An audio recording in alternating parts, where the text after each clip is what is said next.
good people of YouTube. What we got here in the news here?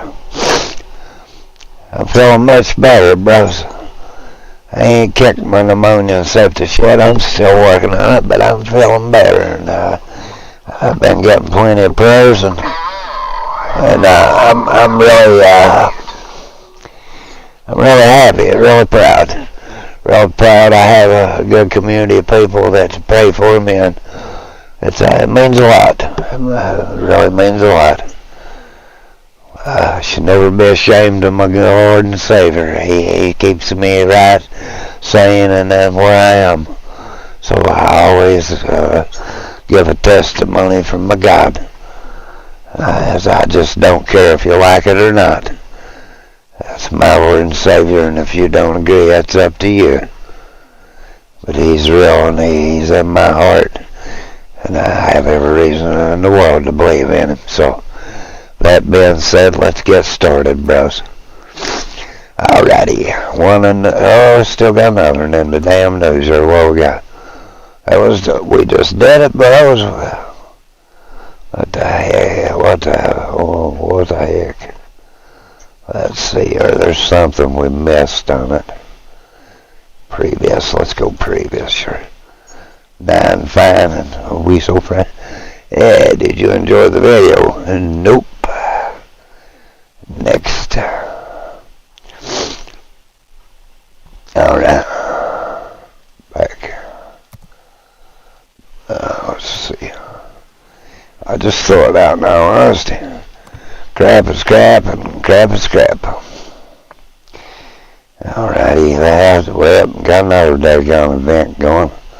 Another labyrinth. I seem like there you go with the blue archive crap. Colorful, huh? Yeah, them colorful things we got here. Not many, I'd guarantee you that way. What, 76? Let's see.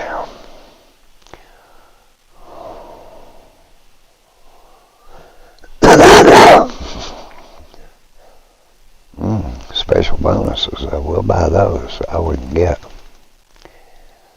4 is all we're getting, huh? Podcast. Yeah, 4 is just available to you, huh? Well, we'll take whatever we can get, Joe. Like I said. Well, they're going to give us 5 of them. Yeah. Got 40, huh? Well, 5 again. Wouldn't you know it? Ew. Let's do them all, huh? That's good. We got a meal out of that, so that'll work. It works for me, Kimasabi. Okay, let's see here. Hood and undone. Burn, drag out the hood. Let's see what we got here. These are what we need to do, bros. And, yeah, that's sub. I think that's a destroyer. Yep. Well, we got 650 with a destroyer. Alrighty, let's go to co-op to do this. I'm not for sure. What, that's a destroyer. Yeah, there we go. I want to, let's see. Oh, there we go. Let's do tier 8 and 7. Those destroyers, those are the ones I've been wanting to rank up. We don't care what classes. Alright, we got the splits. We'll use that. We got the Straught 43. I don't even think I've set him up. We haven't, because he doesn't have no points. Well, we have to work on that, huh? We got the Grum. Now these here, bros, these were during an event, and I did get them, you know. Besides the Manhattan and the Benson. The Benson, I think we need to Exterior. Let's link him one here. Why not? Yeah, shit. Okay. Now, deck tree. I think we need to put some, here is Benson to the Fletcher. Yeah, we need quite a bit, so Benson will work. You don't have no, we can link one. I'd hate to do that. Even though he is a tier 8. I was saving that for a battleship. So we'll have PS on it. P, baby, P. I got to go P. Stop that damn bus, I got to go P.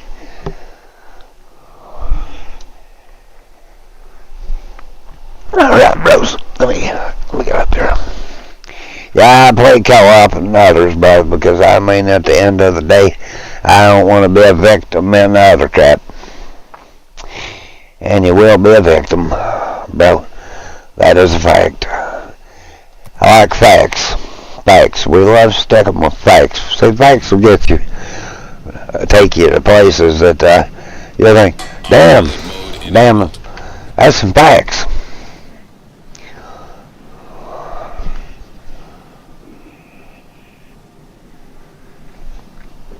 Seriously. Action Jackson, baby. Just bring it on, Donkey Kong. Yeah. Thank you.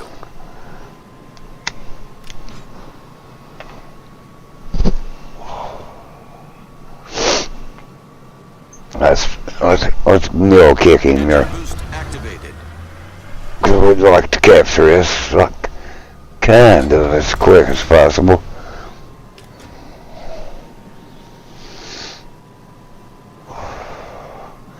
These fast little ships.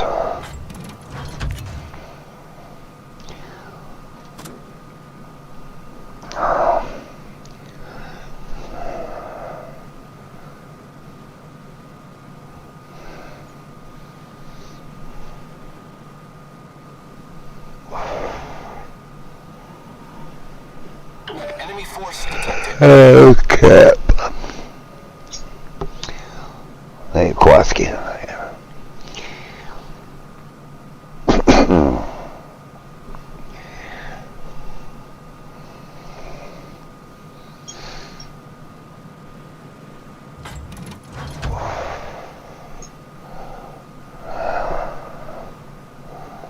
We'll smoke this cracker when we get there, bruh.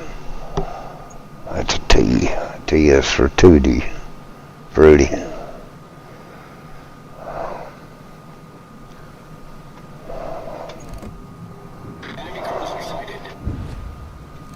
That's a battleship there, bruh.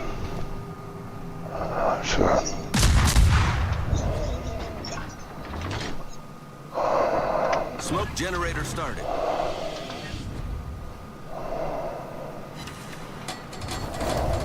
Autopilot mode disabled.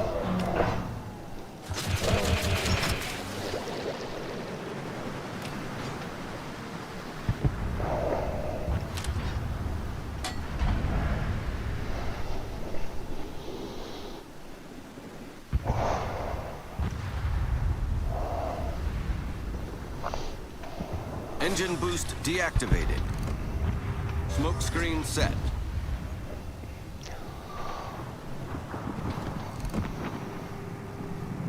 Enemy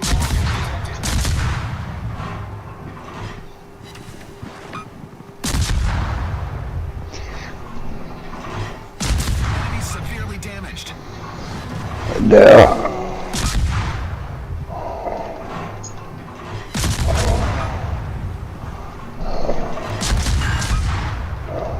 Take you out, bruh. Gotcha. Our team has taken the lead. Enemy destroyer sunk.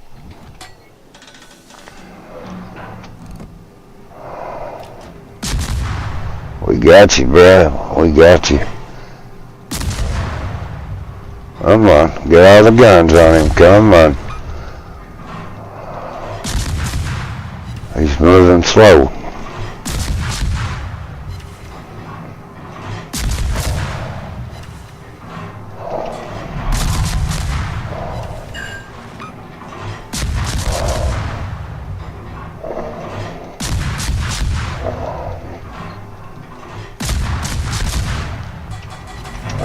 We'll have to go, bros.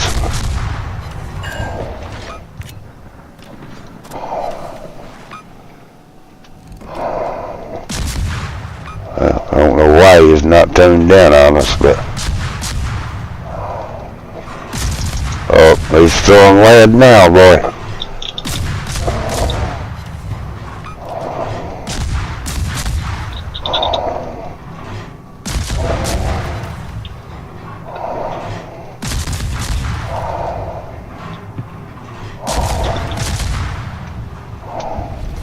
Our victory is in sight.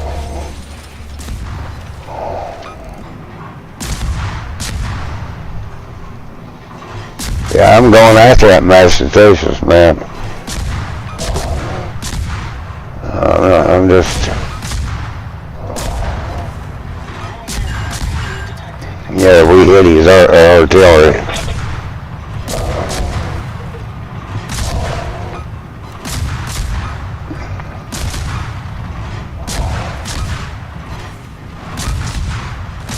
There we go. Come on, man. We got this.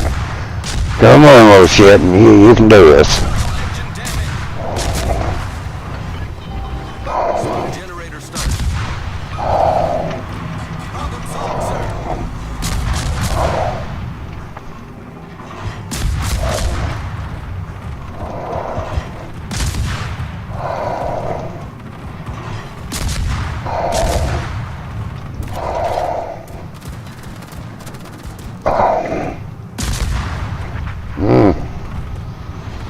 Alright, little piggy went down, baby. Now, oop, there it is.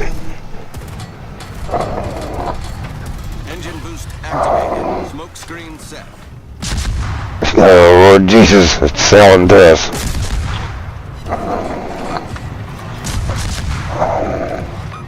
Oh, I think we just know we detonator.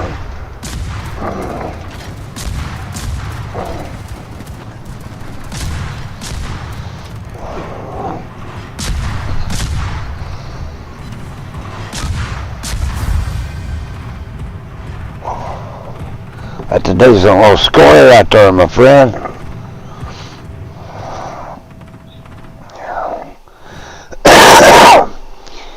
Very decent explorator. Shipbuilding phrase. Yeah.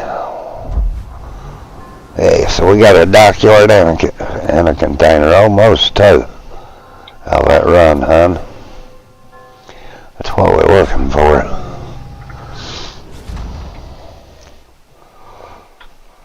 Let's see here, bros.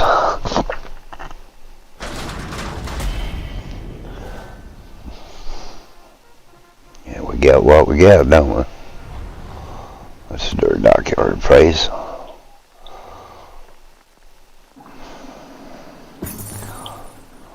Okay. Let's collect our reward, 500 still.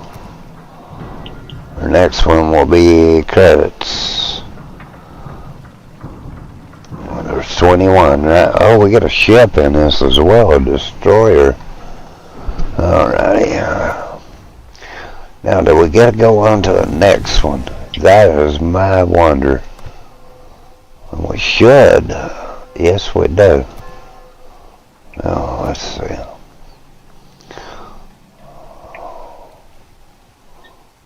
Well, we completed that one in one run, didn't we? Well, let's see here. What we got to do, got 3 captures assessed and capture ribbons. Credits. 3 million credits. Can be done in any mode. Main battery is on the, just nothing particular. Then we got cause 150 damage. Then we go into these. Okay, so that's battleships right there, because with main batteries, gauge toward profession, half of your performance achievements. Okay, figured that. It's always like that. Let's see. Give me a second, bros. It's really hot in here, so I'm going to turn my air conditioner on and shut the door. So just give me a moment. I thought it'd get a little more cooler outside than it is, but we're supposed to be in the hundreds tomorrow, so it's not going to. It will later, so I'll just open it later. Let me turn my AC on. Here, Opie, I'm going to let you out.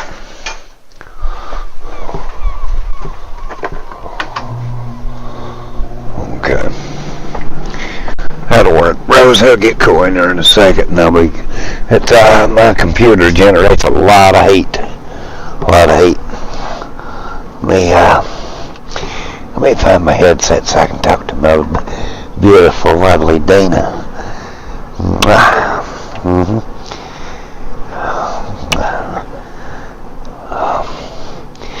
Love you so much, girl.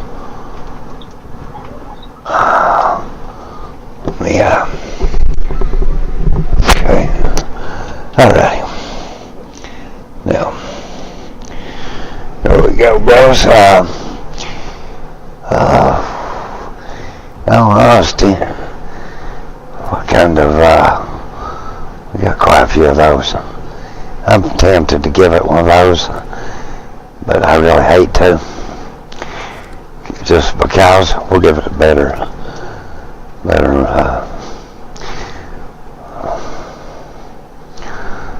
I'd like to work on to the Goering. I think it's the Goering we get next. Let's see.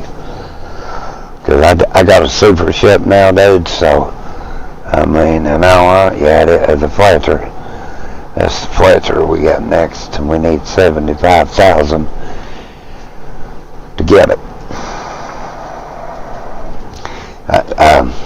I'll be honest, dudes. You probably won't see me do these here. Probably do the second, just the destroyers, but you'll not see me do the aircraft carriers or the, because, I have the Independence. I have it, and I got rid of the Ranger. I didn't want it, because the Independence is a tier 6 as well. Don't want them. Honestly, don't want them. Don't like playing with them. Find them to be, I don't want them. Just honestly don't want them. That's, you can believe that or not, I don't. Absolutely don't. I just don't want them damn things. And that's just truth. I find them to be, destroyers are hard enough for me. The aircraft carriers, I can't score with them. I can a little bit. I just don't think they should have really been put in the game. I think they should have put World of Airplanes to connect to those carriers. And let somebody else fly them, and you do your job as a naval, instead of air. I get it, they're in it. I get it, but like I said, Autopilot mode enabled. I just don't like them. Don't like them. I feel that they shouldn't be in it. Not like that. They should be connected to World of Airplanes, and then those guys could come onto people's carriers, and they control them. More realistic. Then you have to hide your fucking have to hide your carrier, and really you don't want out of your zone with your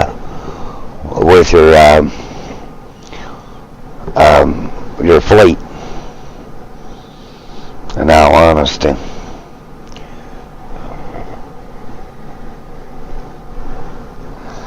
And it sucks. I mean, it really does.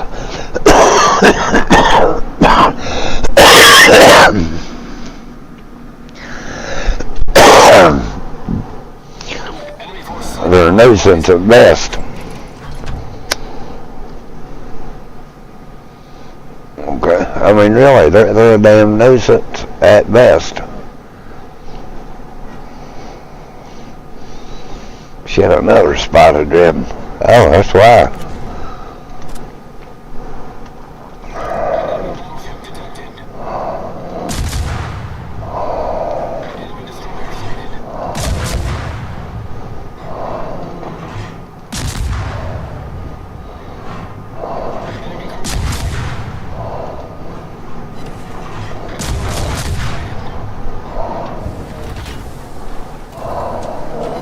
Engine boost deactivated. Smoke generator started. Autopilot mode disabled. Enemy cruiser sighted.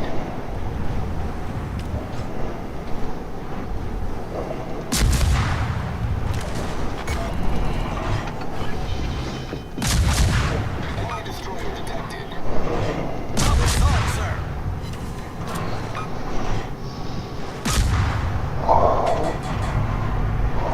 Smoke screen set.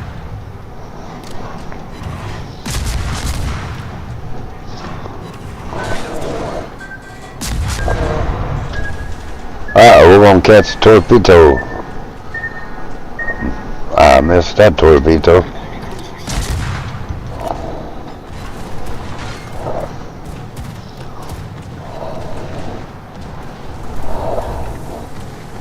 Oh, shit on you, hell. We're gonna pop you, bruh. That's on you, bro. We're putting them in the water. Enemy battleship sighted.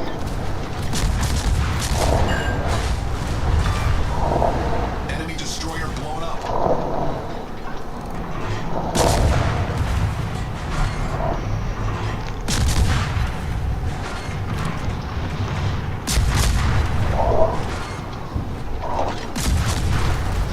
There you go, bro. There you go.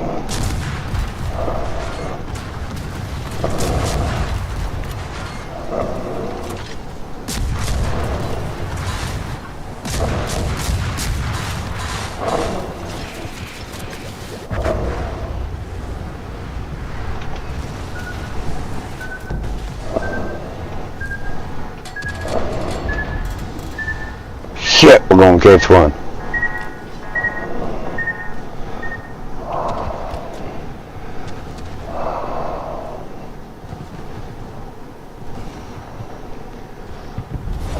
Team has taken the lead.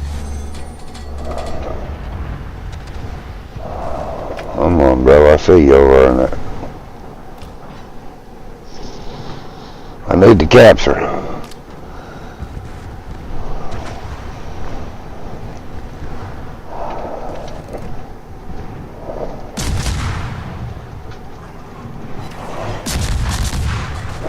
Torpedoes to port.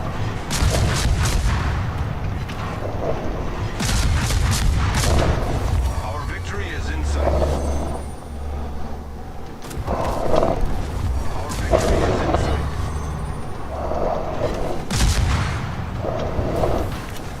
We got a fire down there. We'll put it out. Problem solved, sir. Come on, come on. Our victory is in sight.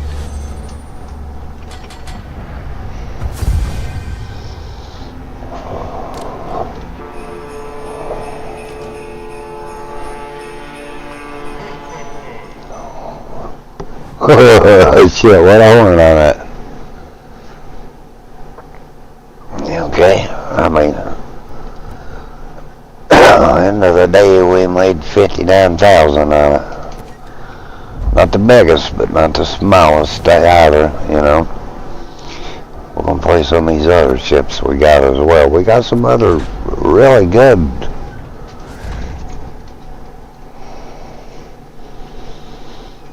I mean, not to lie, I got some good destroyers. I just don't play with them, you know. Sometimes I have. It's like this one, the splits. Man, that's a very good ship. That's no kidding, friend. You know.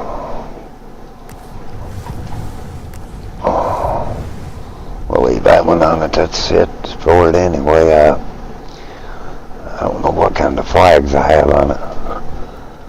Extra. Oh shit.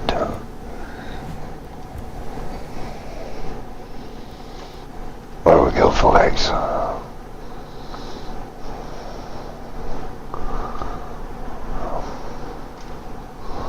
I normally find my skull and crossbones. Okay, let's see here on equipment what we got.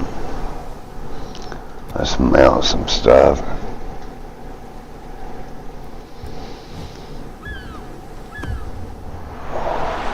I like playing with this, and I like playing with this one.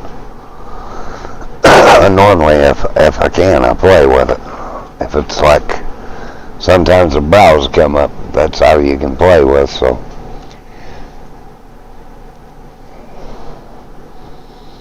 I play the other stuff, but I'm just taking the time ranking my captains now, bros. I'm tired of getting raped, man. And you'll get raped up on this game of people 10 point or 21 point captains. That's a fact. Don't make you not want to play this game. You don't think, wow, shit, man, their ship ain't no better than mine, and yeah, it'd be identical ship, but they destroy you. That's why. I mean, that's honestly why they take you out, is because Autopilot mode enabled. Engine boost activated. this one has radar as well.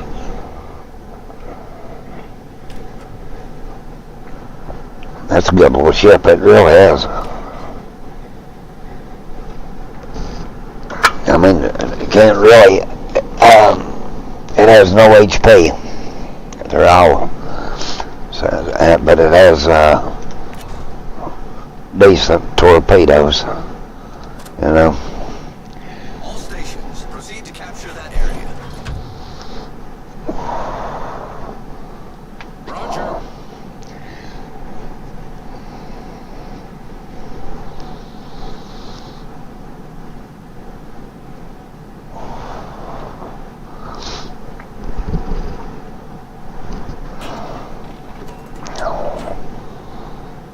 Okay.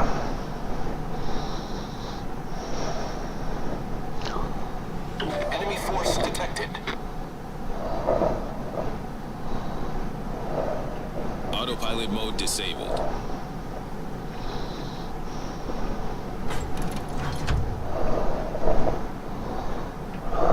Escape plan, bros.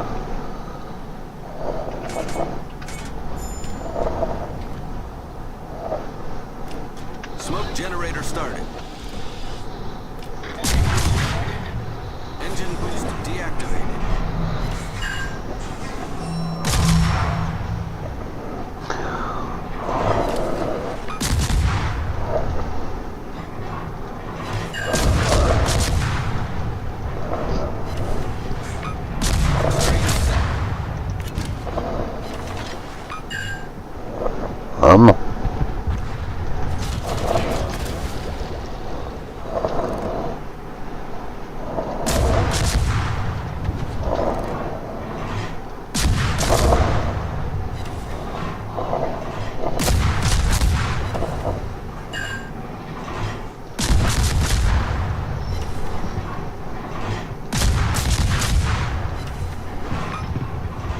He's gonna come in regardless.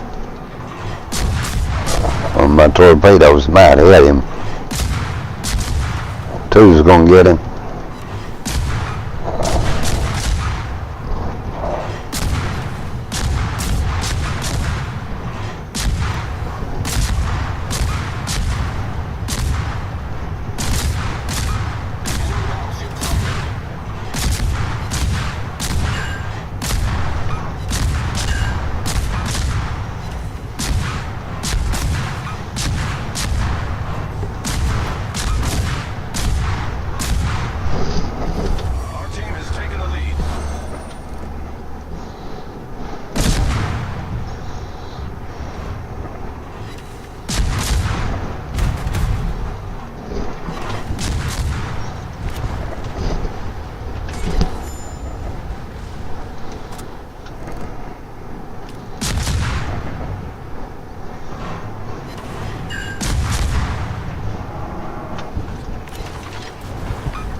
Fucker, come on, two got him. Yeah.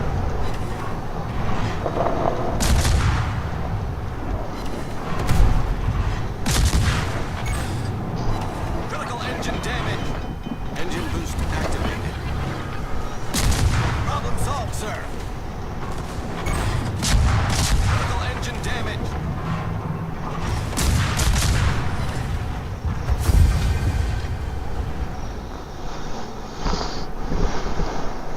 Damn, boy. 67, we did good with it. We can't capture these, man. I don't get why not. Let's see what we got overall.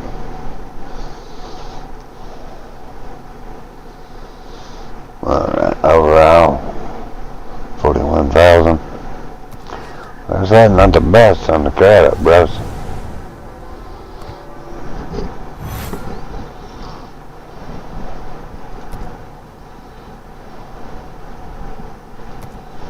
And we're getting a little bit still, ain't we?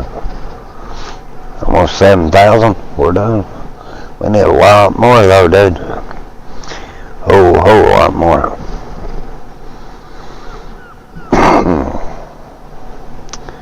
Let's see.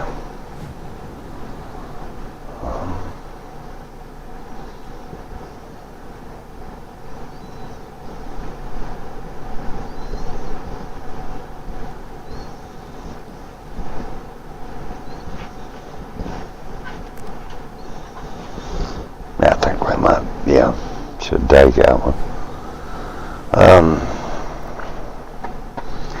Well, we've about got this one ranked up one. What else we got here? We got the Grom and the Storf. Then we got the Bozic. This was the French one that we got. I don't even think I've put anything. Haven't.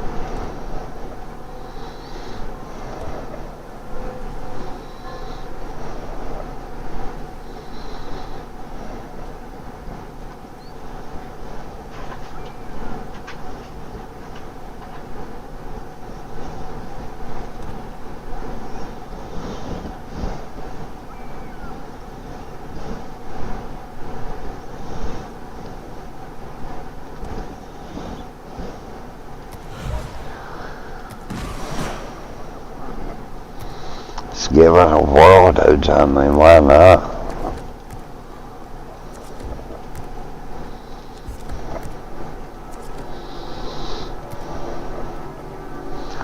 Let me see something real quick, bros.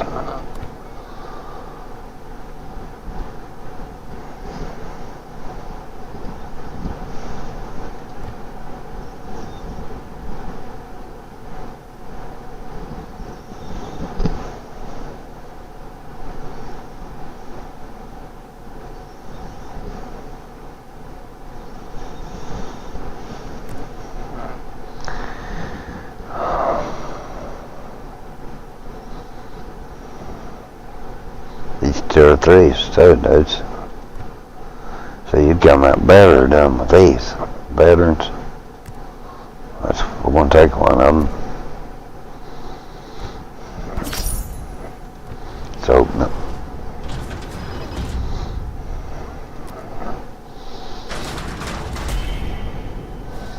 So that wasn't so bad. We got 14 of those. It really wasn't so bad. Which we got 2,000 more, so we're gonna put those into yeah, I'll show you.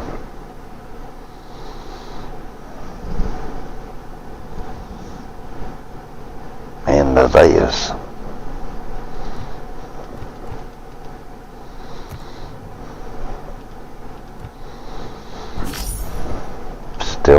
Still everything, so we need them.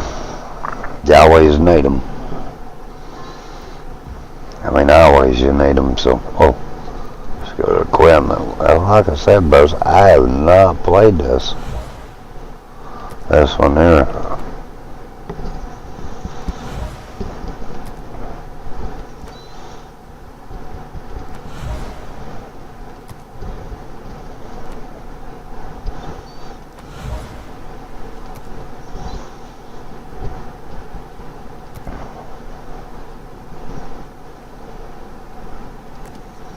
Alright, let's one up.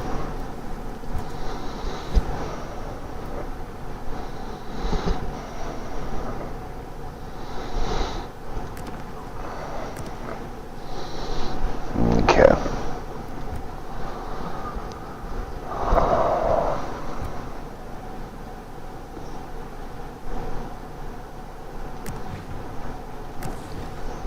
Alright.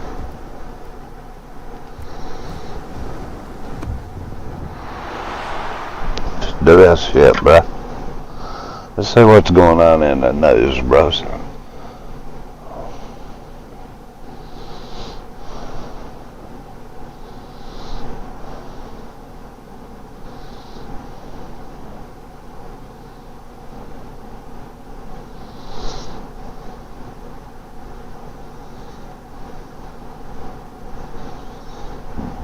Man, that's pretty bad right there, bros.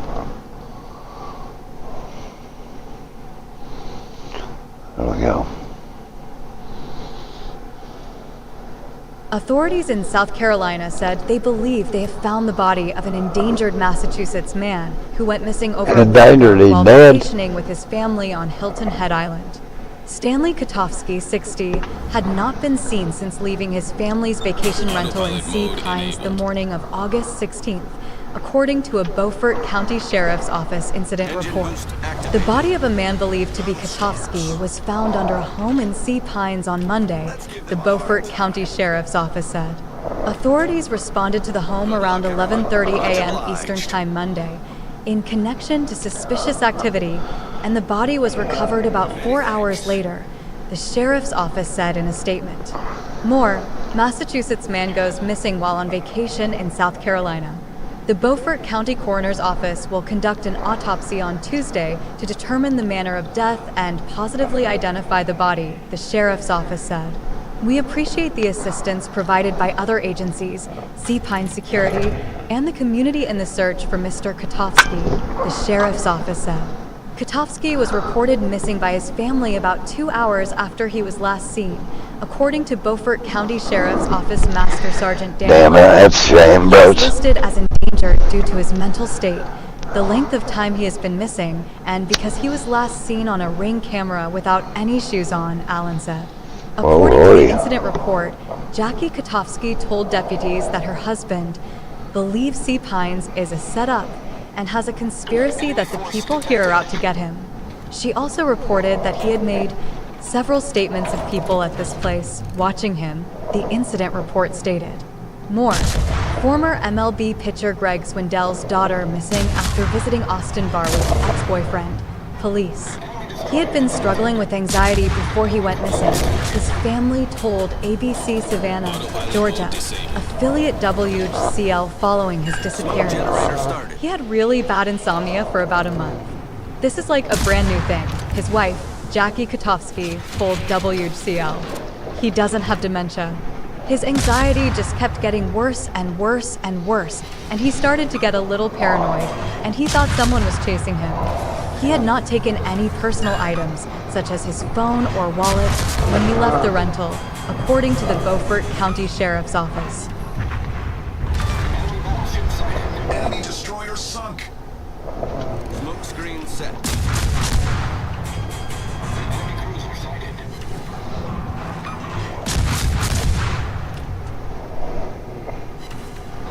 Well, I need to capture him. We got it.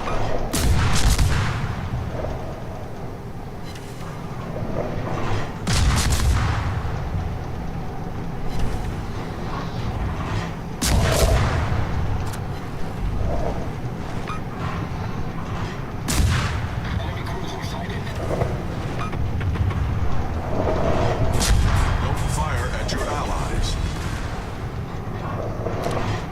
Torpedoes to starboard. Our team has taken the lead. Torpedoes to starboard.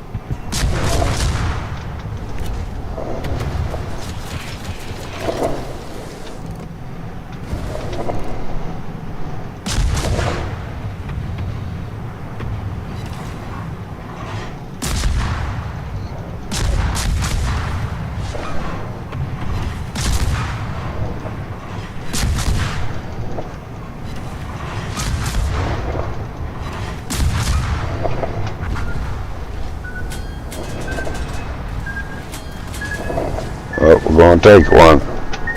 Hull breach. We're taking on water quickly. Our victory is in sight. Problem solved, sir.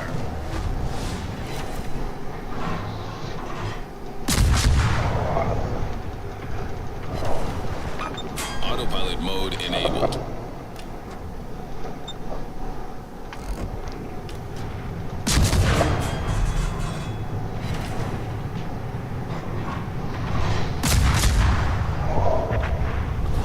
Our victory is in sight.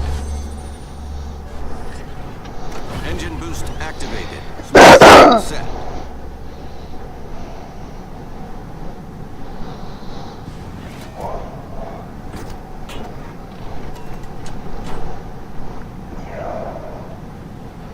Come on, bro. Let's capture this in there as well. I mean, heck.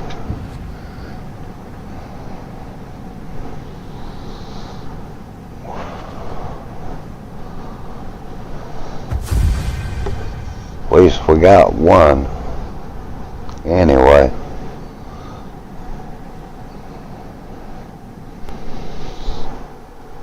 Okay.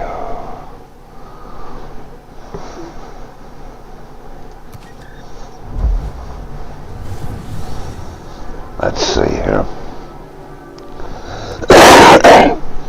Let's see, bros, if we got these,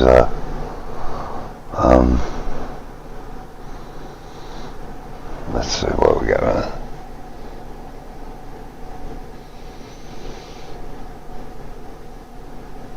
That's torpedoes, boy. Damn, son. What we got on the, cruisers is damaged, setting fire and fighting. What about battleships?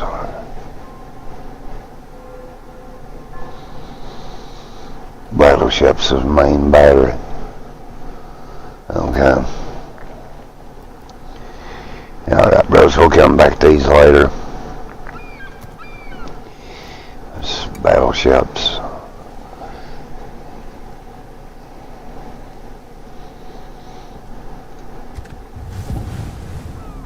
Let me see here.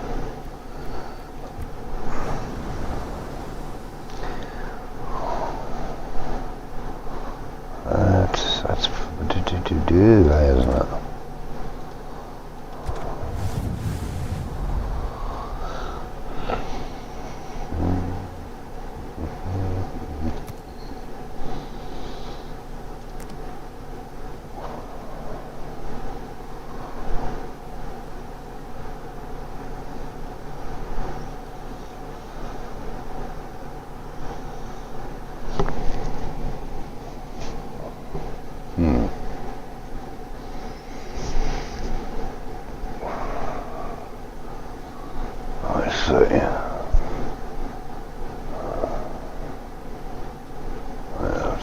magazines.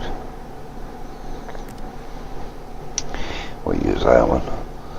Okay, let's see how much we need in a deck tree.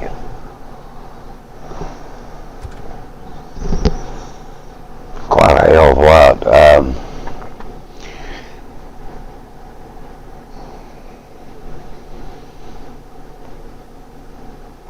Yeah, it's almost 20 million for that one. 17, so.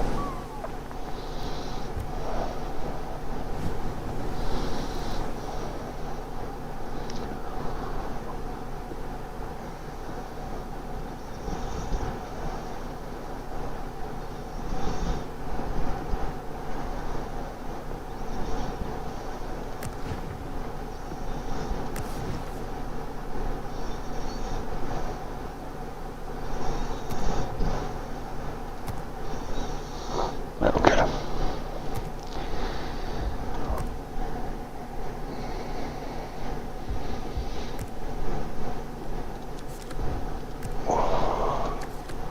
Yeah. See, we link a bonus package number. We got number 9. I just ain't that much for a ship, bros. Cause watch, just a show you all something.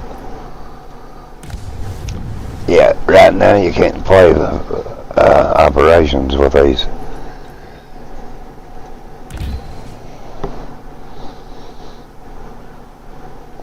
Nor random battles, so we'll do co-op.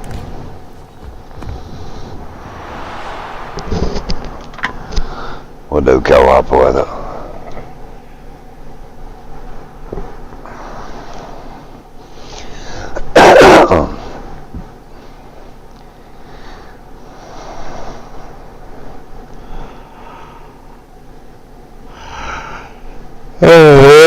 Help us.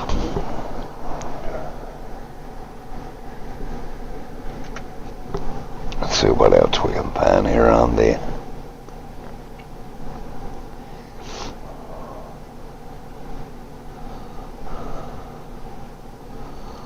What that Zuckerberg says he's. Meta CEO Mark Zuckerberg said in a letter to the House Judiciary Committee on Monday that he regrets not being more outspoken about government pressure to take down COVID-19 related content. Zuckerberg said senior Biden administration officials repeatedly pressured Meta, the parent company of Facebook and Instagram, to censor content in 2021. I believe the government. Big shit's going to happen over that, bros. Not just that, it's going to be over the vaccinations as well. Republican Ohio. I'm going to throw this out there about this. This is the truth. I was half healthy before I started taking the COVID shots. The Meta CEO also said the company. I started taking them in January or in March when they first involving President Biden's family ahead of the 2020 election, while waiting for fact checkers to review it. Within 1 year, the company has since updated its I'd had a stroke, including no longer and I'd have stents put in my heart. While waiting for fact checkers, he noted. That's a fact. Zuckerberg also within said another in a year, letter that he does not plan to make I was stage 4 lung cancer, to support dying. election infrastructure this cycle, like he did during the 2020 election. The contributions, which were deemed to be nonpartisan, you can call it coincidence, being unfairly distributed or whatever you want, and right-leaning areas and my sister by Republicans. Still, was despite the analyses I've semi-healthy herself. I know that some people believe this work benefited one party over the other, Zuckerberg said. She could have, My goal is to be neutral and she not did play a need role some one stents way or put in another, her. or to even appear Other to than play a that, role. House Judiciary Republicans touted the letter as a she was semi-healthy. speech Monday night. Mark Zuckerberg just admitted 3 things. Dude, I honestly, admin and honestly, Facebook to censor Americans. 2. did not Facebook censored have no health problems whatsoever. Good blood pressure, still got good blood pressure. The panel wrote on Was Mark Zuckerberg also thought to be in decent health. that he won't spend money this election. Chronic pains from life. You know. Win for election integrity, it added. Now that I did have chronic pains from life. Have long faced accusations from Republicans of Other than that, conservative content. I mean, seriously, The Biden administration's communications with social media companies about taking down COVID, vaccine, and election misinformation were at the center of a case before the Supreme Court last term. In a 6-3 decision, I mean, I honestly don't know. I don't. Communications I don't. But I'll say this: two Republican attorneys general and private parties that brought the case did not have legal. I was in decent health. However, the justices That's did the not truth. rule on the First Amendment issues in the case. The Hill has reached out to the White House for comment. Copyright 2024. Yeah, that's the truth about that. All rights and reserved. in all honesty, before I took the COVID shots, I was in decent health. For the latest news, weather. After I took the COVID shots, I started having trouble breathing. Ended up my COPD, emphysema really bad. Now, mind you, I smoke and stuff too, so I mean, but I do think the COVID shots have hurt me when it's come to my health. I honestly do. My doctor will not let me take them now. That's the truth, man. My doctor will not let me take COVID shot or a flu shot. He said, hell no, what hurt me? Terribly bad. Autopilot mode disabled. So it would hurt me terribly bad, so no. We might get lucky here and be the ones to take it out. Oh. Come on, man. Come on. Our team is taking the lead. Let's capture, bro.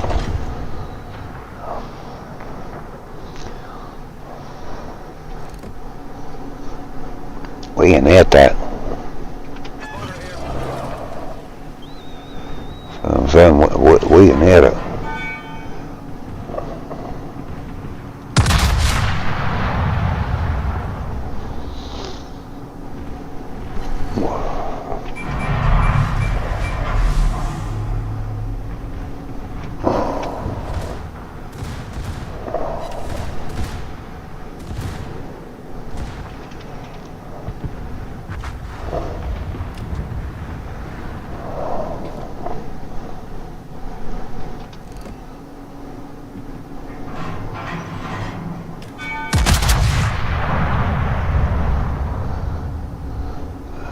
But I mean, that's the truth about that, dude. I don't expect you to believe me about it, but it honestly is. Spotter returning to ship. I want that son of a bitch. Autopilot mode. Let's go take A. Let's go take A. No, we won't come this way, yeah. This ship's coming at us. Okay. He's over here. I mean, that's the truth about that, bros, whether anyone believes it or not. I was healthy. I was truly healthy. I mean, I had chronic pains and stuff, but my breathing and stuff was okay. When I took the COVID vaccines is when I started developing trouble breathing.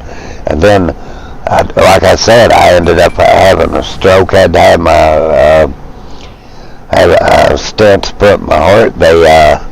Them wasn't even a year. About a year, I had stage 4 lung cancer. And if I don't believe in coincidences. I just don't.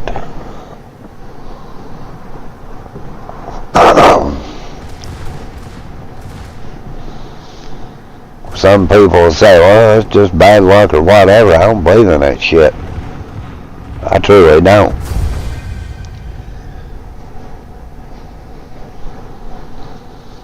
I believe that is what it is, bro. That I do believe in. Do I think China released COVID on the world? Yes, I do. Yes, I really do. I think Barack Obama and all the leaders met in Geneva with intentions of lowering the world population. That was the subject, was the world population. And you believe whatever you want of it, but here we are, and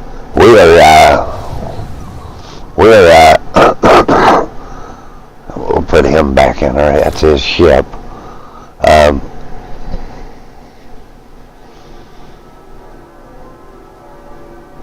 We kind of set him up to be a little bit of a brawler. You can believe whatever the hell you want of it. I mean, no honesty. But at the end of the day, though, the facts are the facts. Anthony Fauci kept it hid that they had that the U.S. under Barack Obama had funded gain of function. Also, that they were fucking with the COVIDs itself. Although mysteriously they've been taking about 3 to 6 months, 8, to come up with a virus, a cure for the virus. We were guinea pigs. This shit wasn't even clinically tested. It was tested on us, not knowing the effects that it was going to do to us. I'm forced into it. I myself took them willingly, but most were forced. The military forced into it. Any government employee forced into it, or they lost their damn job. Now, see, we got that great thing called the Constitution that says that our government cannot force us into what we don't want.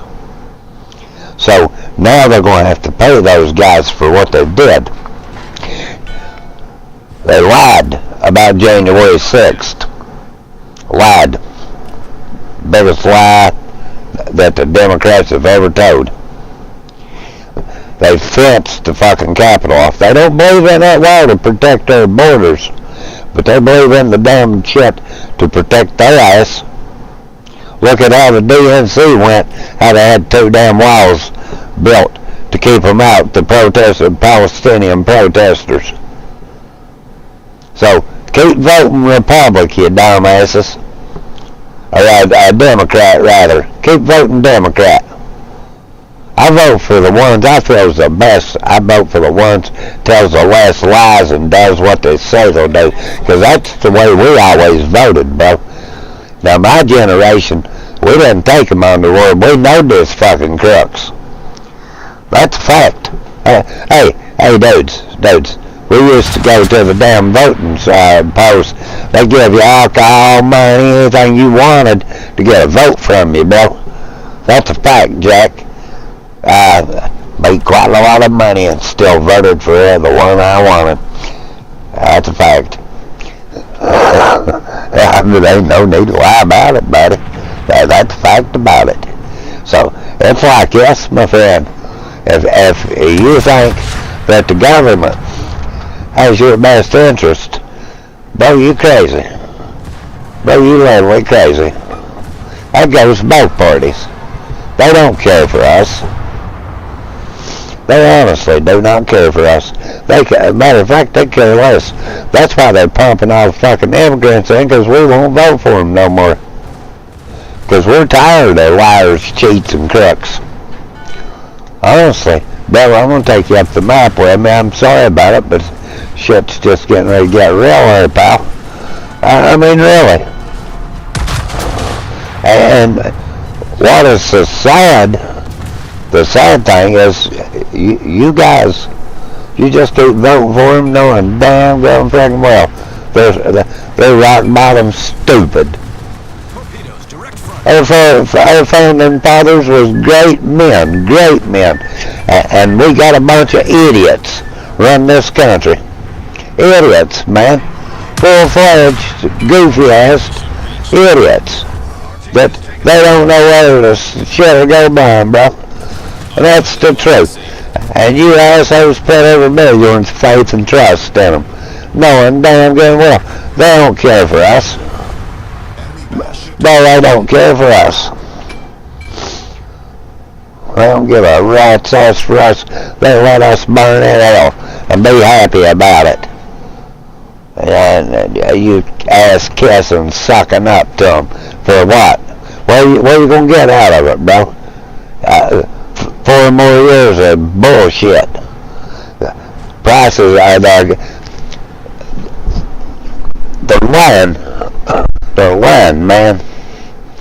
The economist is even lying for them about inflation and how that he has not lowered inflation.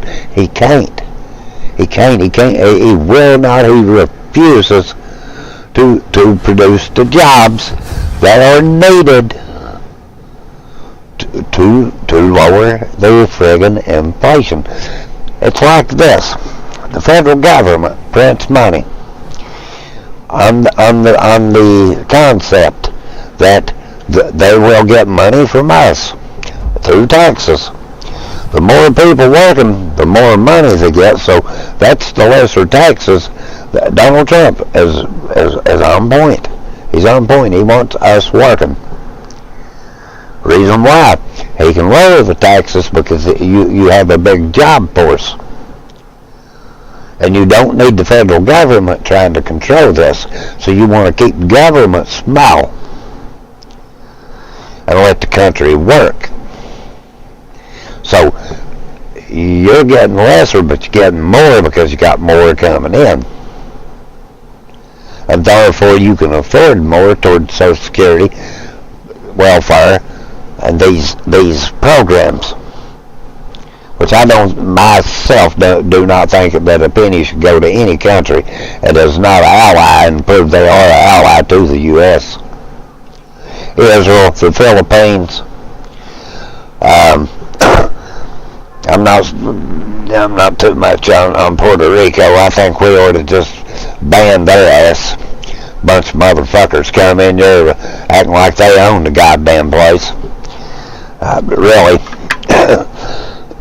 I thought that the Philippines should have been inducted into the U.S. If we take a country, and because I think they would want it and be happy and proud to be inducted.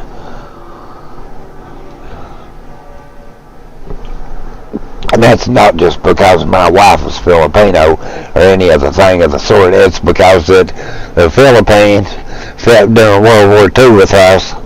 They have fit in Vietnam with us. They have fit on every front that the United States have. There have been a Filipino army in our fight for the U.S.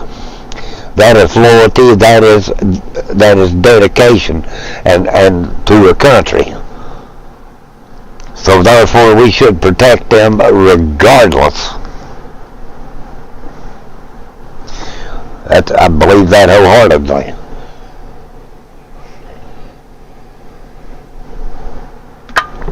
And when we let the government do the bullshit they're pulling, Ukraine, biggest fucking lie that I honestly believe the biggest lie that's ever been thrown upon us, that there is no damn way they could ever win a war unless the U.S. got into it, and we're not going to. Trust me, we're not going to. That's why we're getting rid of Biden. We don't want that war. Only war we'll take and have a part of is defending Israel. That we all agree. We will defend Israel. Fact about that. And Donald Trump don't want to defend Israel for us. We'll get rid of him as well. Fact. I think that as a country we're at the point we're tired of this shit. We're tired of these lying ass politicians. We're tired of that swamp that's in Washington D.C. And we need to get rid of them, and we need to do it right. We don't need to go on no bloody ass spree. The Constitution lays it out perfectly for us to get rid of them. Yeah, we might have to take up arms. But at the end of the day, the Constitution protects us of an irate, corrupt government. So we can take it over, dudes. We can take it over. So keep that in mind. Keep that in mind. That if they cheat this election, I do honestly believe that the American people will step up and take the corrupt government out, being the Democrats. We're not going to take 4 more years of their bullshit and starving us. That we got it good and the economy's good. That's a fucking lie, man. We are barely making it. They have overrun their countries. People cannot get jobs. And they refuse to take them out. They need to leave. They need to go back to their country of origin. They need to come back to a point of entry and enter this country illegal. See, that way you know what you're dealing with, and you ain't got rapists, terrorists, and killers coming in, packing fentanyl in, killing people left and right. That's facts. That's facts. If you can't handle the facts, don't come to my channel, man, because it's like this. I am not going to sit and condone any administration that is crippling us as a country. We're a great country. We have a great military. We have some of the bravest men and women in the world. And we're letting the government shit on them. Yeah, they're doing better, but we can do better. We can do a hell of a lot better toward our men and women of our military. We can do a hell of a lot better, and we should. They put their lives on the line for us, just to make sure that we are safe and have the rights that we have. That Constitution lays it out completely, that we can buy arms, and the reason we can buy arms is that we can protect ourselves from an invasion or a corrupt government. That is why we create militias, is to remove a corrupt government. It was George Washington and those guys, they wasn't dumb when Hancock laid out the Constitution. They were not dumb. They knowed that this shit would happen. That is why we have our Constitution to protect us. So when we do it, we have done it legally. So when they say that January 6th was all this and all that, if they'd have just told the truth and said, we're here to remove this corrupt government, there wasn't a fucking thing they could do about it. Because the Constitution says, yes, we can. United States Constitution in the 14th Amendment speaks of removing them of a corrupt government, as it does in the 2nd Amendment, when it says we have the right to buy arms and to protect ourselves from a corrupt government. And this fucking this government ain't corrupt. What government is? They do shit. They lie to us. Joe Biden, I will not frack. Since the cocksucker got in office, what did he do? He shut down fracking. I will not stop fracking. Lying bastard. And then he shut the Keystone Pipeline down right with it. That we were going to be efficient on gas and shit. We wasn't going to have to buy it from another damn country. That we could take care of ourselves. You know, at one time, we were like that. We didn't have to rely on another country. We traded for the fairness to be in the World Trade System. We made TVs. We made everything here. We don't make shit now but nothing for war. That's how we make shit for war. Now, why we're doing that? Why are we doing that? We used to make the good shit. We kept it for our military and our military alone. The only ones we give it to was Israel, and justly. Reagan had us on the right path. Bush kept us on the right path. Bill Clinton started fucking it up and let terrorists in because he couldn't keep his little Peter in his pants. George Bush got set up. Fact, George Bush got set up. There was a war coming. Bill Clinton and them had done caused it, and George W. Bush got attacked. And I'll always say he was a great man because he defended this country. Some of the shit he done afterwards was sketchy, but at the end of the day, he did step up and defend the country. So, say as you want about him as well. We cannot, as a country, let these politicians keep doing what they're doing, that we are going to be communist. We're going to be under a communist reign. We'll be in breadlines and everything else. You bunch of dumbass little millennials need to shut your cocksucker and get you a damn job and go to work and then be a productive part of this society. You ain't gonna get no free handouts, and these Democrats are lying to you. Open your eyes. There ain't no free handout. People gotta work for it. Does a damn ditch digger deserve what a doctor does? Oh, no, they don't. No, they don't. But you can come to this country and you can be a millionaire. It's all in how hard you want to work and what you want to do. And if you don't, you ain't going to be. But if you do, sky's the limit for you, bro. So, up to you. But if you want to come to the country, come through the port of entry. Don't come across that border, because we're going to make sure that they kick your ass out of here when you do. You ain't got no right, sure.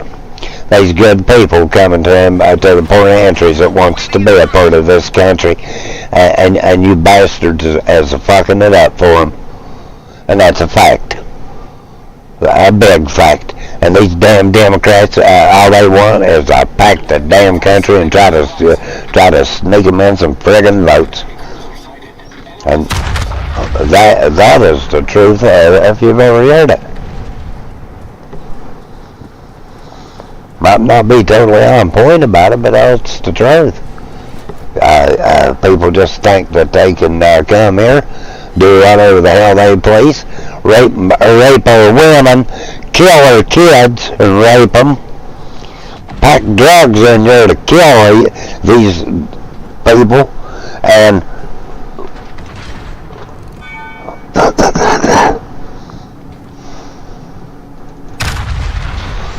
people just say, you don't, you're a bigot, you're a racist, you're this, you're that. No, I'm a damn American, and I'm tired of it. I'm tired of watching the money that should go, and welfare that should go to the American citizens that the government that has frigged them over and that need it be given to illegal aliens that come in this country that don't give a shit and burn their damn flags in front of us.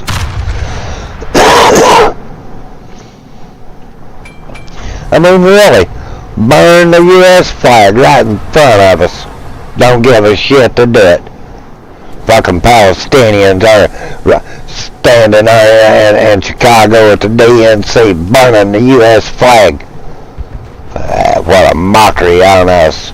And you people won't open your damn mouth. What the hell's wrong with you, man? I mean, really. What is wrong with you people that you would ever let someone enter our country and do the crap they're doing? Shame on you, man. Shame on you. Don't you realize my uncle went to war and got shot out of hell in Pearl Harbor and still went through the Pacific fighting? Just like my brother-in-law's daddy went to Pearl Harbor, fit like a dog. And then you bastards ain't got enough dignity to you that you can't even honor our veterans. I'm no longer shaming you. You bastards need a job. Get out and get you fucking job, man. Stop living off your mom and dad. Stop being a fucking nuisance. Be a productive part of society. What the hell is wrong with you people? You're a piece of shit. That's exactly what you are. That want to just live on handouts and commodities or what the damn government will give you. I'm 55 fucking years old come February, ate up with cancer and worked my life away. They don't give you that fucking much. Trust me. Autopilot mode disabled. And that's a fact. They don't give you that much, bro. Better keep that in mind. What you get's what you pay into them. And if you don't pay it in, you little bitch, you ain't getting nothing. So you better get off your little tush and do something while you got time in your life. You'll feel better to work, bro. It feels good to make your own money. It feels good to know that you made it. You made it. Nobody didn't make it for you, give it to you. You made it, bro. You should be happy. I feel good that you made the money, and that you're the one that's going to, I mean, no, you kids need to straighten your ass up, man. You need to stop this. Look, dudes, global warming and all that shit, yeah, the Earth's going to change, and we're not going to stop it. It's beyond global warming, dudes. It's a little thing called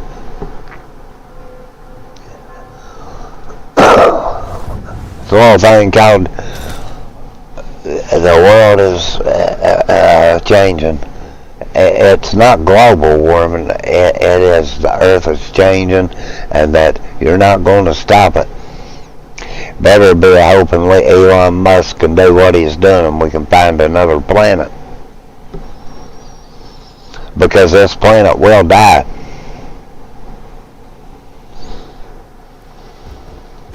That's a fact, dudes. This planet will die.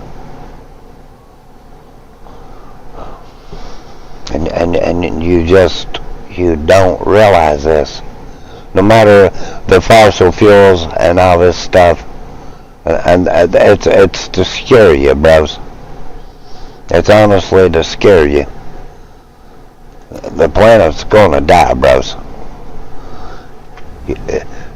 Like I said, let's hope Elon Musk can do what he's trying to do, dudes.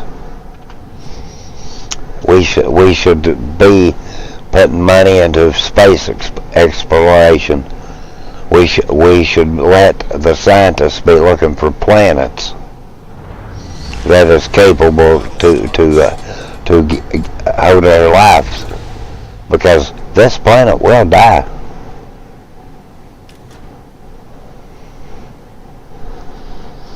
And that's what's happening. It's none of this bullshit Al Gore's thrown out and shit. Our planet's changing. It's changed continuously over millions of years. We will go into cold. We will go into hot. If we cannot adapt to it, we will die. Simple as that. Say whatever you want. You want us to fix things? Knock these damn dams down in China, like the Yangtze Dam that slowed the rotation of the Earth. You think that did not cause the Earth to heat up? Really? Do you honestly think that did not cause the Earth to heat up? That they built a dam like they did that did slow the rotation of the Earth? And people begging them not to do it. And when the U.S. does hit China, I hope damn good and well that's the first fucking thing they take out. And you'll see differences in the weather. That's facts, man. That's facts. Look up on the dam they built and how it did slow the rotation of the Earth. And you think that doesn't have an effect on the Earth? Really? But you're going to sit and blame the U.S. over fossil fuels. When the U.S. has lowered its carbon emission, and that's facts. That's true facts. But you guys, man, are idiots. You fucking idiots. Come to my state and hug a tree, bitch. We'll kick your ass and send you out here, man. You dumb motherfuckers. I don't know what the hell's wrong with you people. When we mine, we put it back better than what it was when it was started. Don't you start your shit with us. We're tired of yous. Really. Tired of hearing all the bullshit and lies when there are plenty of scientists says it's bullshit. That they say the only reason they do what they do because you can't get a grant unless you're an environmentalist and you want to say that all this is killing the earth. You fucking idiots. Bunch of the fucking idiots. You take a uneducated redneck out of hills and straight out of holler in West Virginia has got better sense than half you bastards do that went to college, wasted your mommy and daddy's money. You took bullshit to teach you shit and you went radical over it. That's a shame, dude. That's a pure shame. Now you don't want to pay your fucking college debt. Well, bother, I'm not paying it for you, and any other Americans not. And that's never going to pass. Supreme Court done told him quit doing it. Now notice they're not pushing it this time around. That's why. The Supreme Court told them they could not do it and to shut their damn mouths. That they're not going to be able to do it.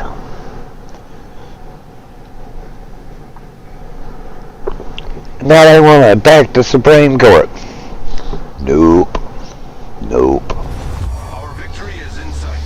That's a big negatory there, Ghost Rider. I don't see that happening whatsoever. Like I said, you fuckers is idiots. I mean, man, your mommy drop you on your head. Really. Any of you fuckers out protesting and pulling your bullshit on a Democratic side, you dumb as they come, son. Your parents should be so proud that they raised a fucking idiot like you, man. God knows I wouldn't. I'd be so proud that I raised such a damn dummy. You dumbasses. I mean, really, man, I hate to call millennials what they are, but they're really dumbasses. But not all of them. Not all of them. Most of them see the bigger picture and they're out working, trying to have a life and do. But these two also idiots that don't know bullshit, that just go my way like that Greta Thunberg. She needs jailed. That girl needs put in jail. She needs talk and unbrainwashed is what she needs. But let's guess it. Got plenty of money and don't give a damn about you or her cause. She likes that money because she's making money by being what she's doing. And you idiots is just, that little girl, she's just so sweet. She's trying to protect the environment. She's making money. She's making money just like the other root of all evil. Bible will tell you the money is the root of all evil and you will go to hell for it. When you worship money, you will go to hell, and there will not be no one ever stop you going to hell. Because it's easier for how is it that goes? It's easier for a mustard to go through the eye, a donkey to go through the eye of a mustard seed than a rich man to enter the kingdom of heaven. Wait a minute, I'll look that up. Just give us a signature, bro. I hate to misquote it. I do know that's the saying for it. Just 1 second.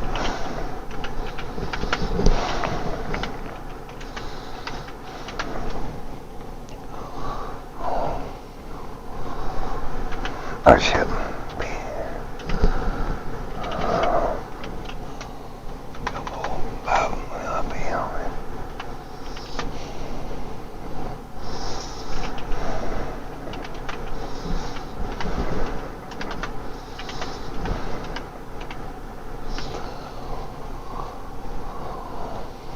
That's what the Bible says about a rich man getting into heaven. Jesus said that it is difficult for the rich people to enter the kingdom of heaven. In Matthew 19:23, Jesus said, "Truly I say to you, only the difficulty will a rich person enter the kingdom of heaven." He also says, "It is easier for a camel to go through the eye of a needle for someone that is rich to enter the kingdom of heaven." Someone that said Jesus' statement challenges the ideas that wealthy people are automatically favored by God. It is also assumed that the rich people can enter heaven if they humble themselves and trust in Jesus Christ, get their lives to Christ, and sell all their possessions and give it to the poor. However, the Bible does not say rich people can go to heaven. In fact, some of the Bible's most faithful people were wealthy, such as Abraham and the Job in the Old Testament, Jonah in the New Testament. So, it is easier for a camel to go through the eye of a needle than a rich man to enter the kingdom of heaven, because you cannot worship money. Because if you do, you will cheat people, and therefore you're a crook, and you go into the lines of a liar, hypocrite, whoremonger, and a queer. And you cannot go into heaven unless you hit your knees, repent, and be baptized under the Father, the Son, and the Holy Spirit. And that doesn't mean you can go back to doing it next week and you're fine either. So, that is a fact. That is a fact. We cannot let the queers and the transsexuals manipulate the Bible to try to say what they want, because they are taking it in bits and pieces and trying to turn the Word of God.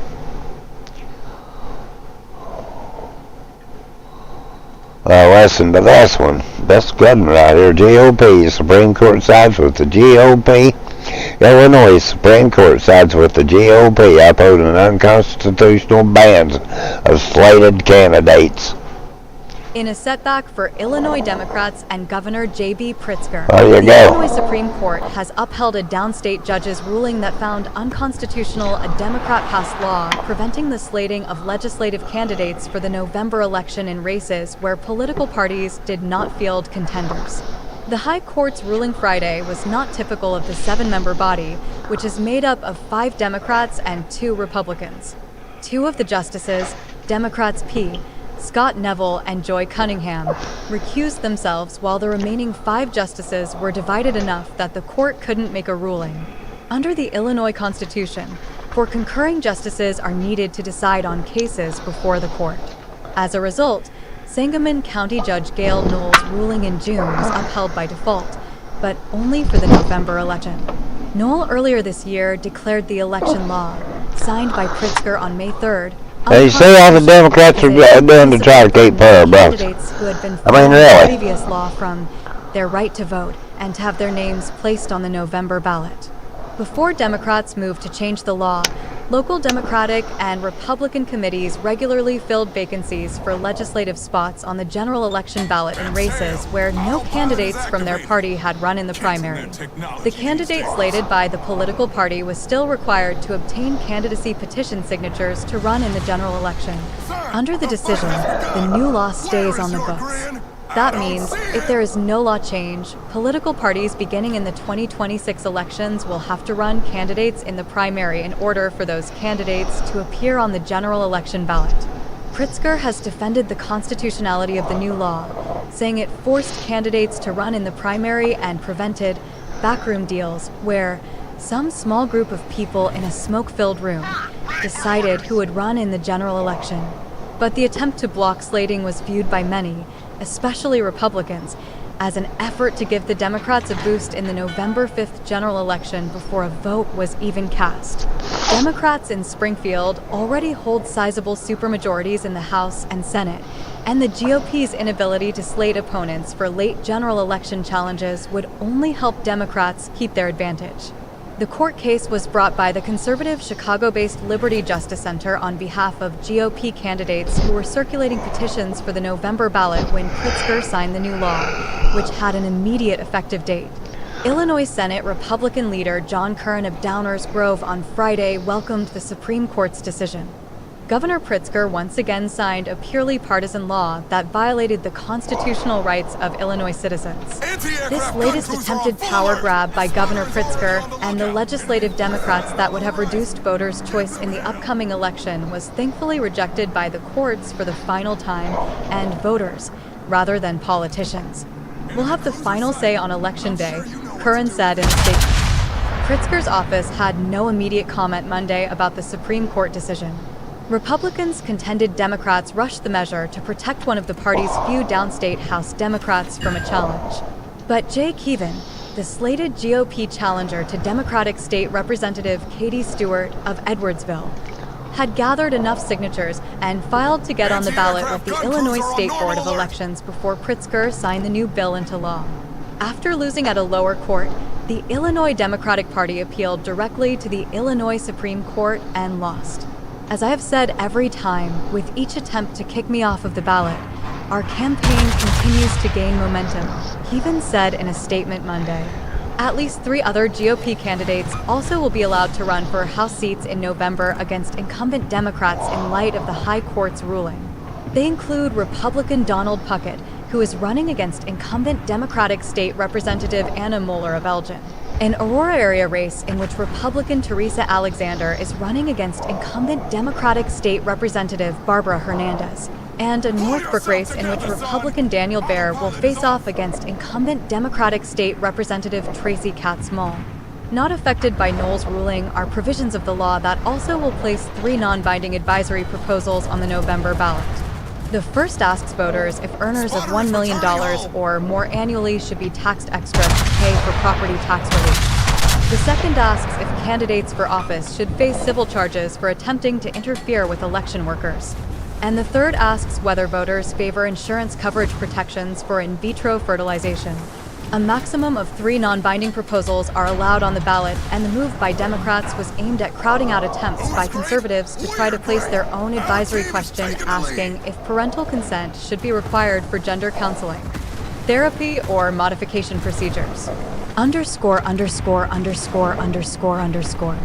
Chicago Tribune's Olivia Olander contributed to this story. ________. Copyright 2024 Chicago Tribune. Visit chicagotribune.com. Distributed by Tribune Content Agency, LLC.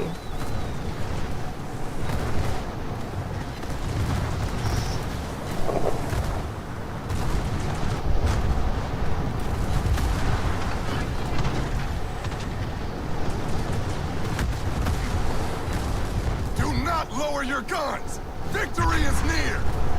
Do not lower your guns! Victory is near! God damn, we're still in the vibe, bruh.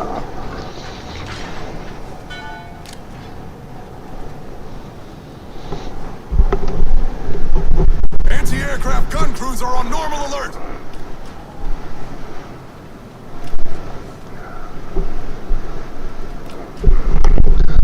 Sorry, bros, I had a ring in there. Like a, can't explain it.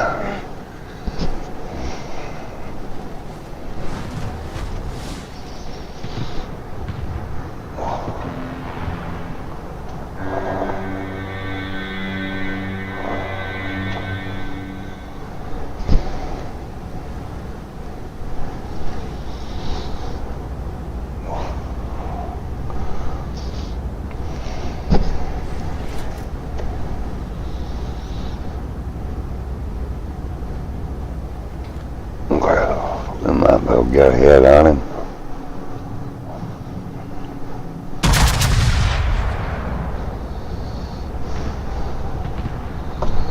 Maybe, you know.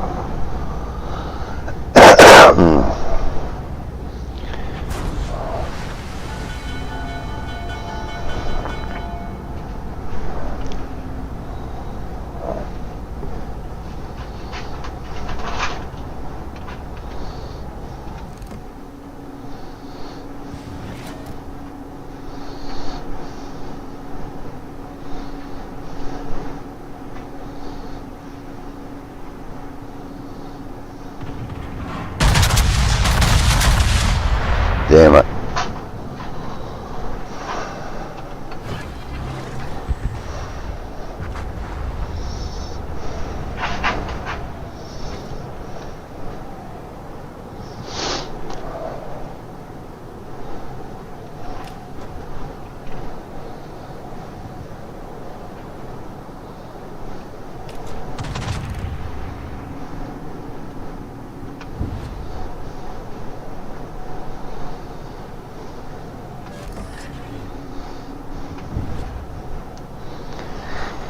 Ain't no damn well sell completely across the map to compared to what he smoked it. So.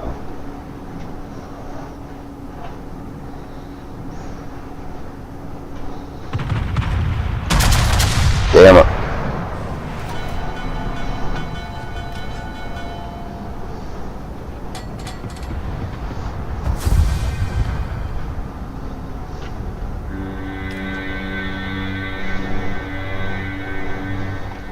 There we go. It's not big scores, bro, but it's scores, you know. It's Kansas. North Carolina, we really don't need to play, but we're going to. Yeah, we'll play them out. Why not? You know.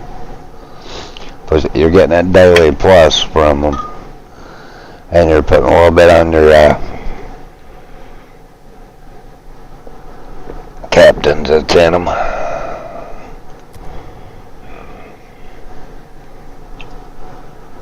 And Popeye, that one-eyed motherfucker.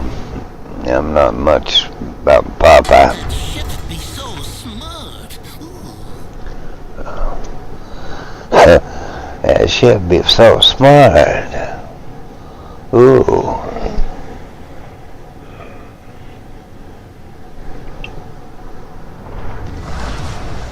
I'm strong to the finish 'cause I eats me spinach.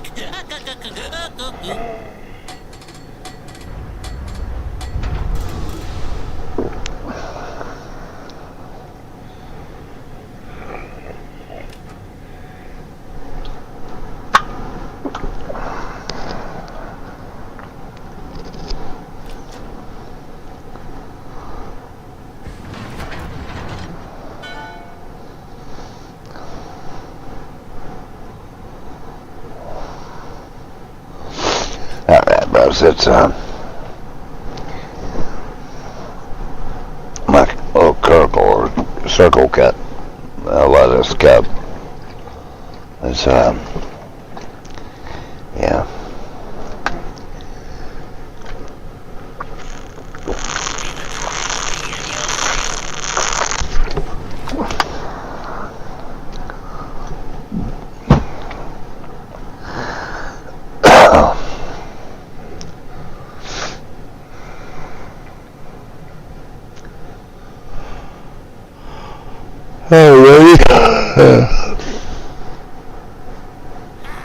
Enemies showed themselves. Fly or spotter. Enemy cruiser. We got company. Good job, ship. Now the good old Popeye takes the wheel. This battleship is so big.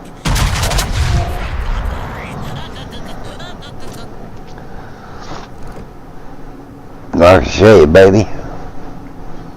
Hey, I see the destroyer.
Welcome home, spotter. We do be winning, matey.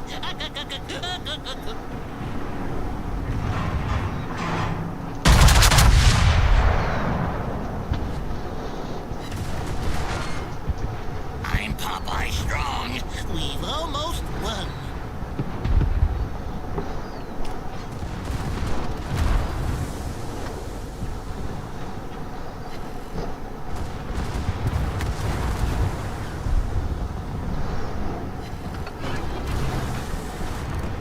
I'm Popeye Strong. We've almost won. Escape Popeye, shall I?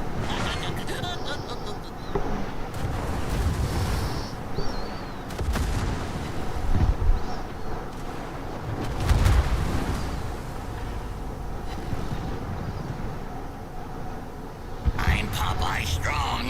We've Come on. almost won.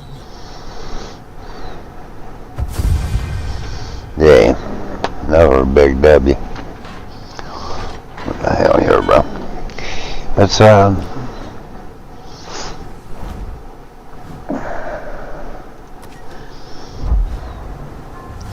let's check here, bros. I mean, I'm honestly thinking we can get better by doing. Okay.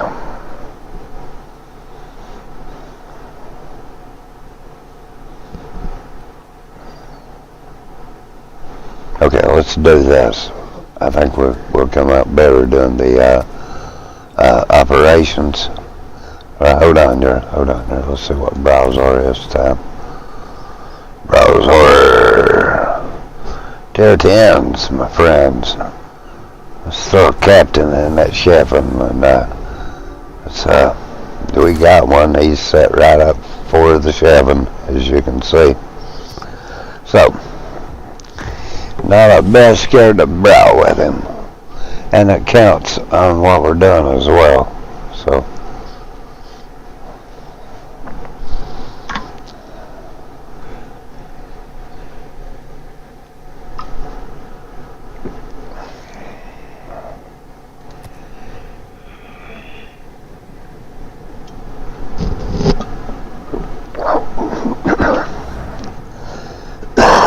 Autopilot mode. let's get a cigarette, bros. We've wait a minute. Oh, so there it is.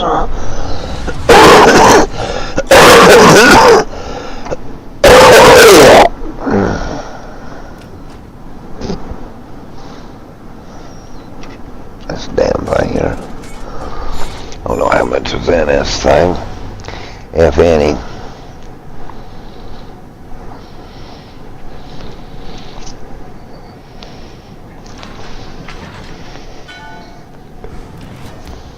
Awaiting instructions.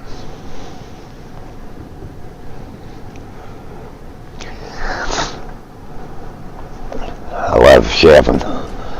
You can just burn the living crap shit out of them.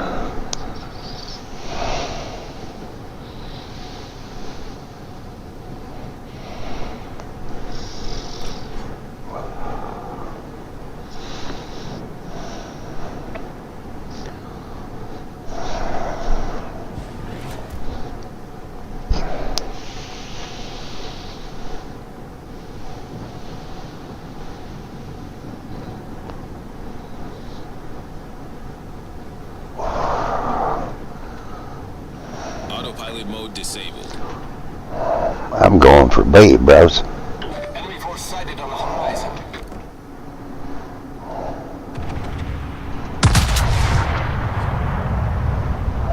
Yeah, but I don't believe I am, man. You going for B, bro? If you're going for B, my brother, I'm with you. Oh, he's turning off.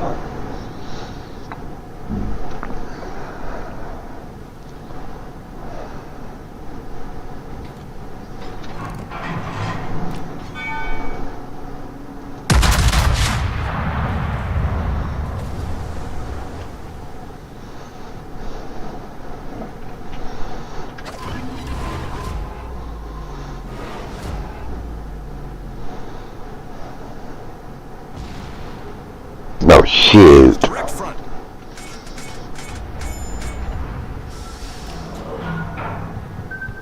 Torpedoes, dead ahead.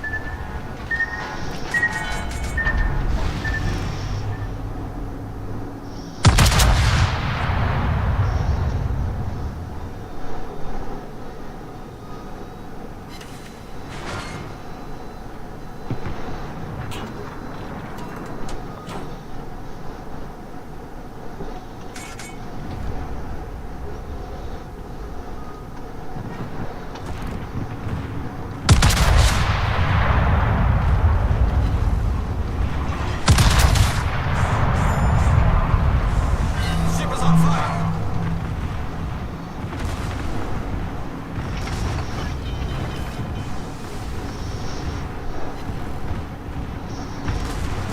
I'm gonna burn you down, bitch. Watch me. Watch out, bro. I'm gonna burn him down.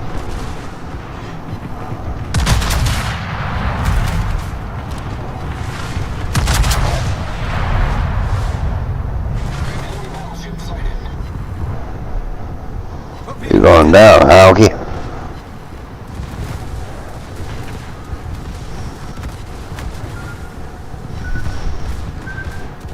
Torpedoes, direct front.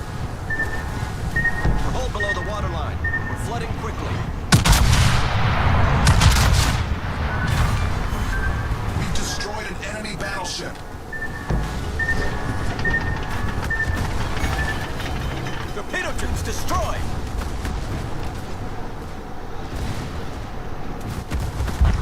Oh, crap. Get out of Wisconsin and fight there, so.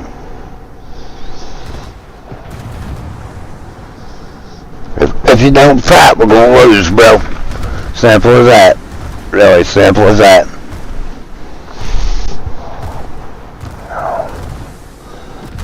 I think we lost.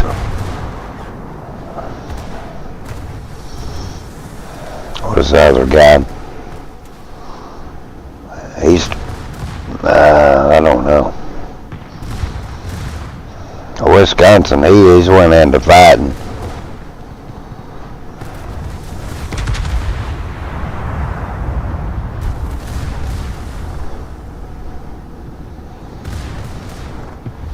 The enemy team has taken the lead. But of course, the Wisconsin just went down.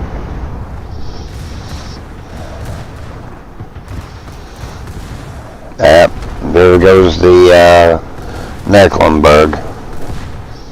He can't. He's yeah.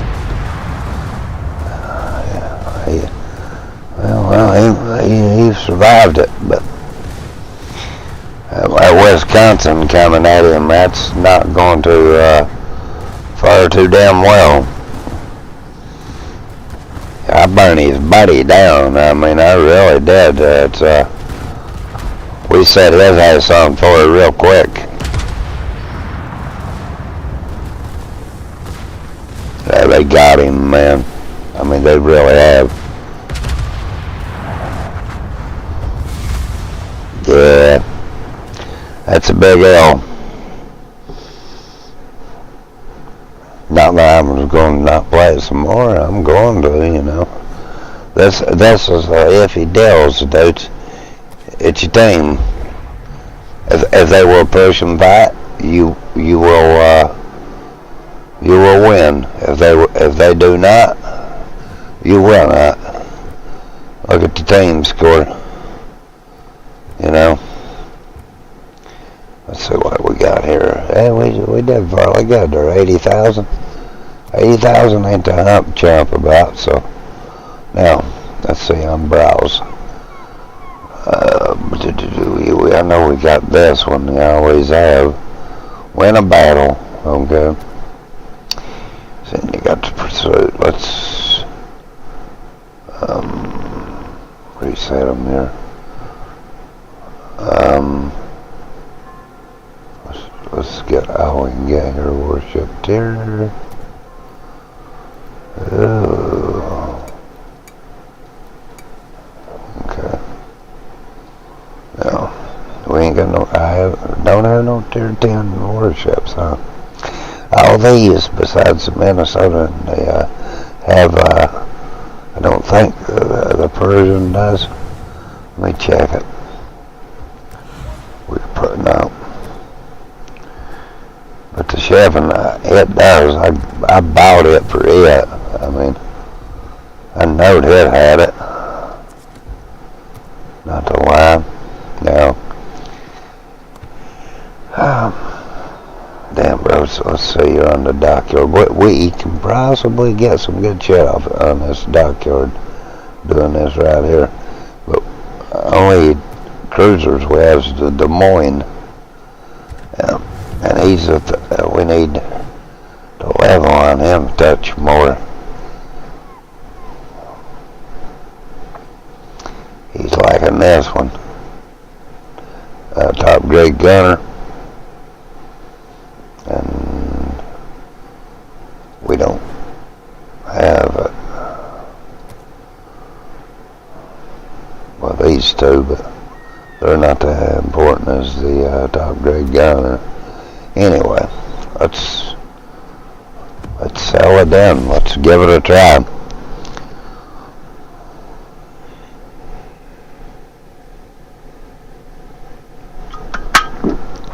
We'll give it a whirl anyhow.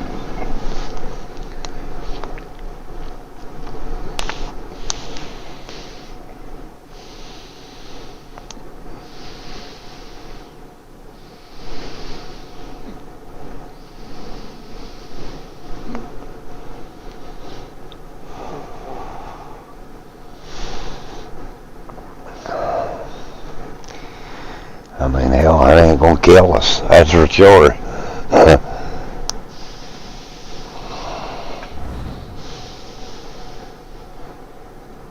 Autopilot mode enabled. I don't know. We'll see. We'll see.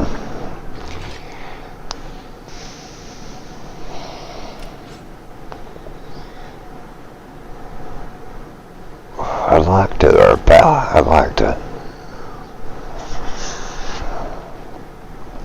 This is a good ship. It really is. But it doesn't have torpedoes. It does have, Awaiting instructions.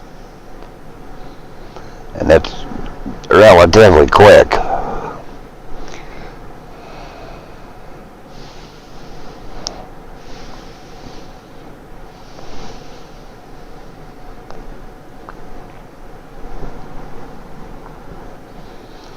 Let's see.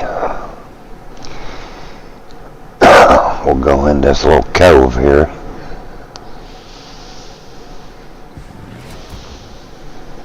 Enemy force detected.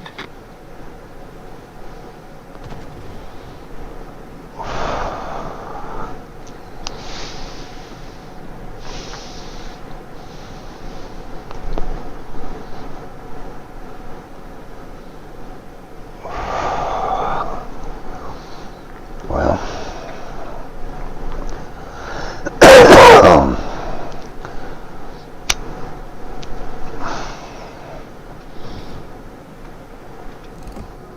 Enemy cruiser detected.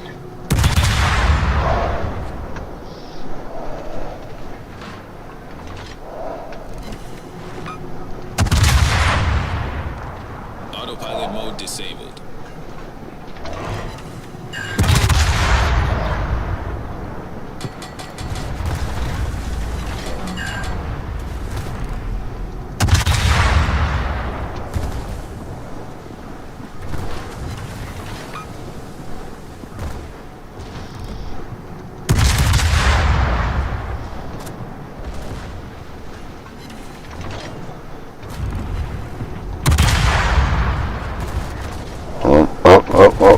get your ass back, bro. Get your ass back. Spotter airborne. Ship is on fire.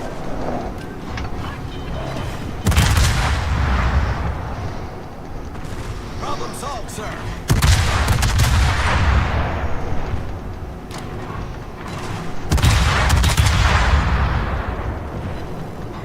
on, girl. Damn it.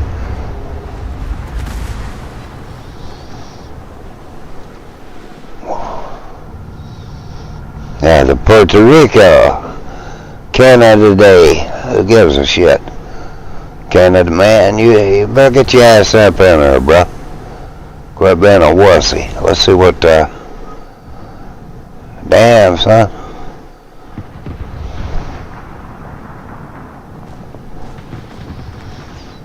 Well, you're really just, yeah, okay. You're gonna let that cruiser take all the fucking heat from Ohio and Hindenburg, huh?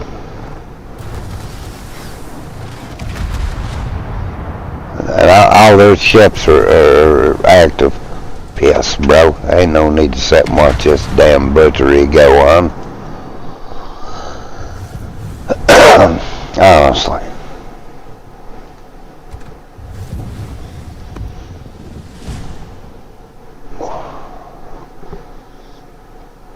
That's exactly what it is, too, dude. That's butchery. Yeah, them guys gonna go down shores.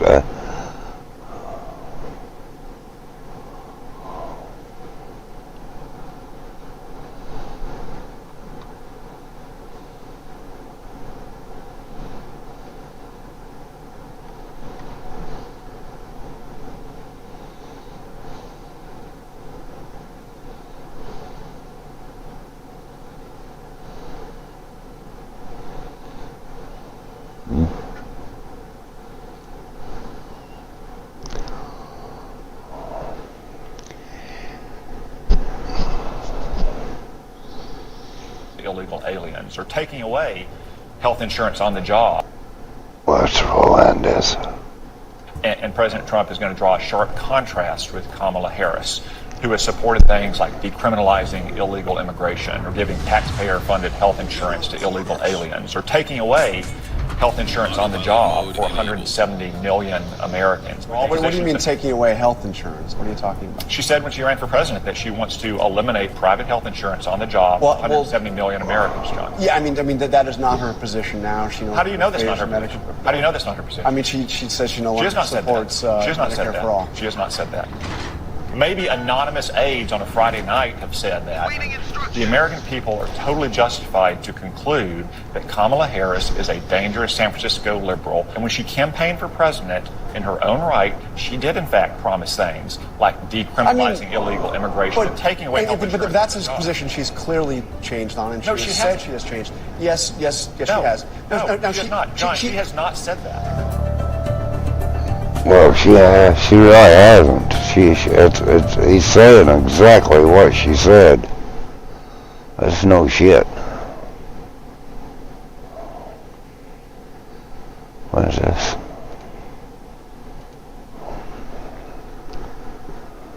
Yeah, no, Bruce.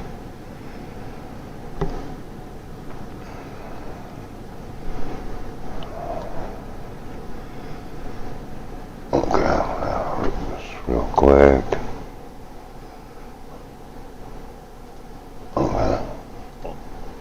Is unfortunately you get politicians. Very few politicians have ever worn the badge, okay? Have actually no law enforcement. Most are bureaucrats, which I respect that, but it's sometimes frustrating for members on the street, law enforcement on the street, to be dictated how to do their job by somebody that has no idea. I tell you, now I'm all for law enforcement reform. Why would anybody even approach it that way? It needs to be done, dude. I've also served in public office for 30 Torpedoes, dead ahead. Been on Autopilot mode disabled. so I can represent both sides. Torpedoes, When you're in direct front. public office, your aim is to try to satisfy, when I use the word satisfy, actually that's a fancy word for saying, try to get as many constituencies to like me as possible so that they'll continue to keep me in office. So you want to try to represent whatever it is the constituency level is feeling. The flip side is there is a great difference with public safety and making sure that that is accomplished correctly if you've never served behind the badge. And here's what we're encountering. Denver being just is city councils, mayors pass legislation. I used to use the word legislation more loosely. It's more ordinances than it is legislation. As to how they expect their departments that are in their municipality or in their jurisdiction to perform and to operate. Oftentimes wade in into law enforcement, thinking that they are providing protection or addressing concerns by their constituency. When the fact of the matter is they're making matters worse. Now let's talk about specifically what are we talking about in Denver. So they came up with the great idea in Denver, from ordinance's standpoint. We have difficulty in getting enough police protection and protecting the citizens and the safety that is involved in it. Well, they don't address the real issue.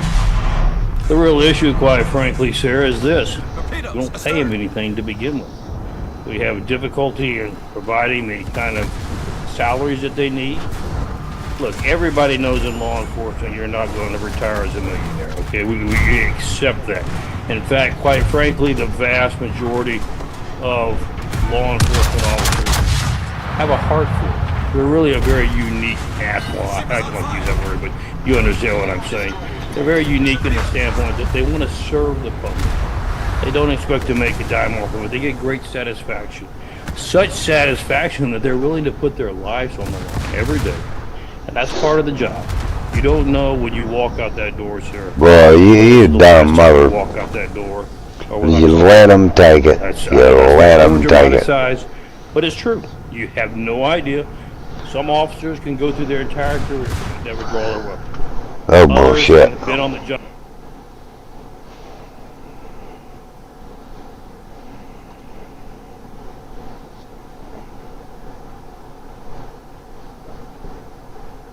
Pending legal review that I am entitled. There are numerous public records requests that I have open right now that are, quote, pending legal review that I am entitled to request. I've got to interrupt you here because... Okay, are you going to stop the timer? This is the public meeting forum that you agree to when you speak, and I want to read this to you, that there are oral communications during a city council meeting may not be used to lodge charges or complaints against any employee of the city or members of the body, regardless of whether such person is identified in the presentation by the name or by any other reference that tends to identify him or her. That's all fine, well and good, but that's a violation of my First Amendment rights. So that's, well, this is your warning, okay? Warning for what? A warning for attacking the city attorney. This is all factual information. It doesn't matter. You're violating my First Amendment rights. This is what you agree to when you for speaking. This is the form. It is unconstitutional, Mayor Hall. Well, it's not unconstitutional. It is. The Supreme Court has upheld. I could get up here and I could swear at you for 3 straight minutes, and it is protected speech by the Supreme Court. It is. Why don't you look at case law? No, you can't. I can. So, if you want to... She can. She can. Do you want to be escorted out of here? Do you want to be escorted out You're of here? violating my First Amendment rights. Talking. You are violating my First Amendment rights. That's your opinion. It's not a matter of opinion. Oh, shit. You want to be escorted out, Ms. Massey? Because that's what's going to happen. And it's going to happen in the future also. Anytime you attack... That's why you changed the rules. That's why you changed the rules. This has been on the back of this form. I understand, Mayor Hall, but that is completely unconstitutional.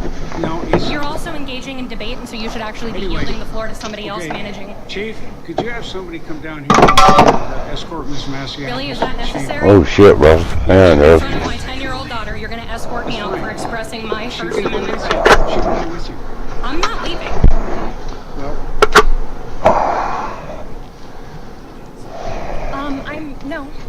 I'm expressing my first. Do not touch me. Do not put your hands on me. Do not put your hands on me. Do not put your hands on me. Tell you, bros, it's a damn shame that this is what this has come to. Okay, so It really is. When you start telling them the fucking truth, they violated their First Amendment rights, and that's a fact. All those in favor say aye. Aye. We're going into session. I didn't like the subject, bro. Did not like the subject. A key topic in Vice President Harris's economic agenda has drawn criticism. We want to bring in Governor Doug Burgum. He's been watching along with us this morning. And we have lots of things that we could talk to you about election-wise, but I know that you were at the convention. You probably had a chance to meet some of these family members of the 13 who had died and get your thoughts this morning on President Trump spending his day today getting started at Arlington National Ceremony, recognizing those 13. Well, Brett and Dana, thank you for providing live coverage of this. And of course, President Trump, who deeply respects our military and our veterans. This is so typical of him taking time to recognize these folks. But I think that I want to touch on what General Keane said. I mean, when he talked about pinning the rose, we got to pin the rose not just on Biden, but on Harris. She brags about being the last person in the room with Biden when they made this decision. And as he said, they made it for date certain, and that date certain was chosen for political reasons. As you know, governor of one of the greatest and most solemn honors of being governor is you're the commander-in-chief of the North Dakota National Guard. And 3 years ago, as we were approaching the 20th memorial, where we're going to recognize those who had died in the war on terror in North Dakota since 9/11 forward, this disastrous withdrawal occurred, and we found ourselves, with Gold Star families, asking, "Wow, my son died in Afghanistan, during the war on terror. Does that mean anything or not?" And I think that it's not just for these families, but for all Gold Star families that are watching today. Thank you for bringing attention to this issue, because this is why we need President Trump as our commander-in-chief, somebody who understands how the world works and understands what we need to do to keep our nation prosperous and the world safe. Hey, Governor, it's Brett Baer. Let's talk about the campaign here. Speaker Johnson has come out and said this about Vice President Harris, that it's a sugar high. Democrats are on a sugar high. Everybody's acknowledged that, and I think that gets real after Labor Day. I think that Kamala Harris is about to be put to the real test. Where do you see this race, and how important is that first debate in the minds of the Trump campaign? Well, I think where we are in this race is again unprecedented. We've never had a candidate. Alrighty then, friends. Let's see what we can do here. Damn, we ain't won a damn Broward yet, man. An interview. I mean, this is never in the history of our democracy, and I think we have to, ask ourselves. Oh shit! Here we go. Where's the role of the voters? We can't just blame mainstream media, but where are the voters? The voters ought to be demanding that they understand their positions. Biden ran from the basement. Harris is maybe out in public, but her policies and her thoughts about which direction the country might go is in a vault inside the basement, and nobody understands that. Voters deserve and should have the opportunity to understand what she's really thinking. Otherwise, we just have to assume that her day one is actually going to be the day, not just her first day is the next day of the Biden-Harris administration, but it's really like the beginning of the fourth term of the Obama-Biden-Harris ruling coalition. It is so interesting the way that's all working out. As people try to figure out the math, how many would it be? So Quentin Tarantino, he was on Bill Maher's show over the weekend, and he had thoughts about what she should or shouldn't do when it comes to interviews. Watch it. I mean, you see Kamala. I mean, I'm glad she's doing well. I'm glad we have a real fight now for president. But doesn't talk to the press. I think they're just all about winning an election, all right? And then the easiest path to winning the election, look, you can talk about maybe she should have had more guts about this or that, the other, but we're president. And one of her spokespeople from the campaign, the deputy campaign manager, said that she did 80-plus interviews before she became the nominee.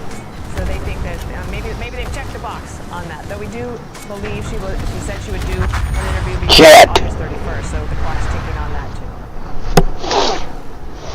Well, it's hard to believe that we're talking about one interview, like that's a remarkable thing, because I think anybody who's ever been on the campaign trail and run for president knows, you can't walk out of a pizza ranch in Iowa, without having 4 microphones from the embeds in your face answering questions every day. So this is, again, just remarkable and unprecedented.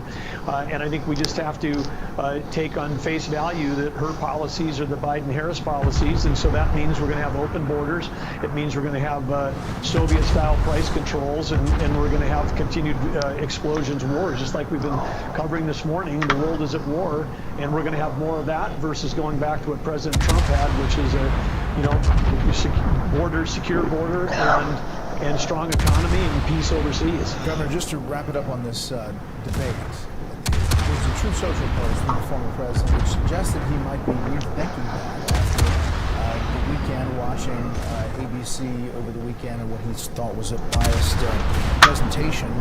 Alrighty then, brother. I don't like playing the way I'm getting ready to play, but I'm going to. The Kamala Harris campaign says we believe both candidates' mics should be live throughout the full broadcast. Our understanding is that Trump's handlers prefer the muted microphone because they don't think their candidate can act presidential for 90 minutes on his own. The Trump campaign says if Kamala Harris isn't smart enough to repeat the messaging points her handlers wanted to memorize, that's their problem. This seems to be a pattern for their Harris campaign about notes. This is all a debate about the debate, which the former president agreed to with the Biden campaign under the rules that were exactly the same as the CNN debate. So where is this? I mean, is the Trump campaign ready to move forward with this no matter what? Well, I think the debate about the debate. That's a nice son. He's got the mods, bro. The Harris campaign is going to continue. You can put that on in a mod. Flopped on everything else. They hide behind quotes from anonymous aides, and I think they'll do anything they can to try to get out of a debate with President Trump. And if that means, hey, we're going to keep asking for rules that are unreasonable and with complete bias and advantage to them, we'll just see where it happens to go. But I think they want to continue to stay in the vault inside the basement. One way to do that is avoid a debate. Governor Doug Burgum, thanks for joining us this morning and for going through the wreath-laying ceremony in Arlington. It was very moving to see, and we are glad you were with us. Thank you so much. Yeah, I didn't even get a score, bro. We won. We won. That's a good deal. I mean, heck.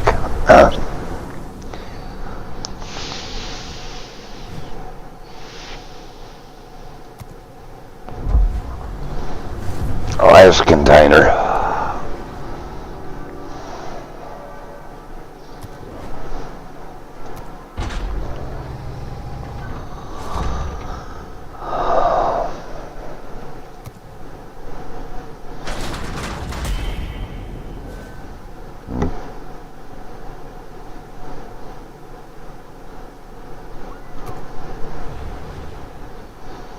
All right, let's check our dockyard stuff.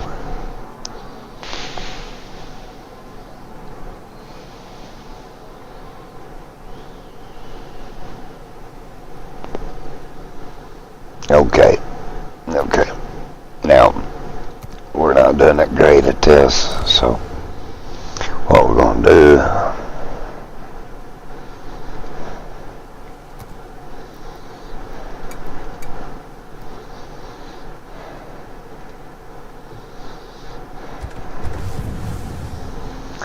we need a can. Let's go ahead. Let's put George 43S is captain. That's the Hanovers. Let's see. Let's rank him up some for it. See, he's 13. He's got basically what this one should have. So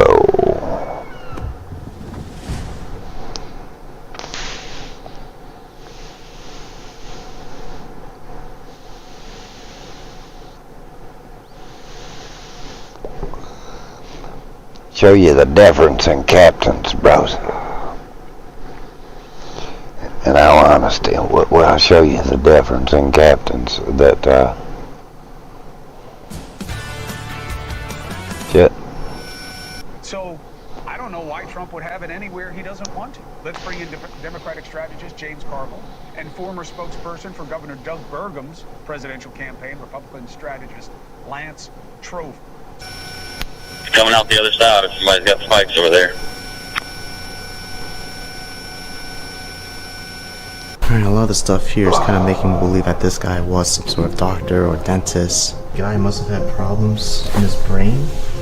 So yeah, there's evidence that this guy filed for bankruptcy. It says it all right here. Right, this probably is the most hoarded place I've ever been to for 2021. Hands down. Well, listen, bro.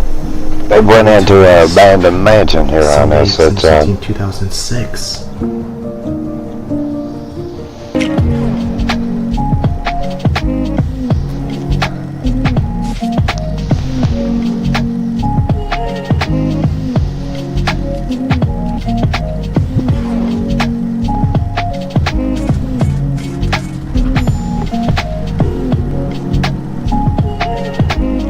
Oh shit, we can't have that music, bro. Alright guys, so I just took a quick glimpse of the place, and man, it is awesome. Being around here, my name is Steve Rowan. We're going Epic Adventures every single week. You're gonna want to subscribe, hit the notification bell. I'm super excited. I'm joined with a cool squad today. We got Bethany Wanders, we got Tyrannosaurus Herod?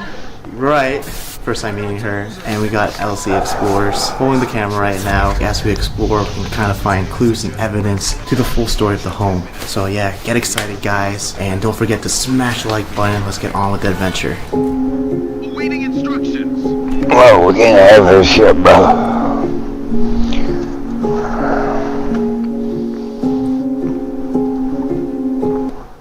Yeah, we can't have that. This breaks, you know. You guys have to save me. It is on video. Got this on camera. Calling you guys out. Oh my god, these guys. I'm ready to like just jump.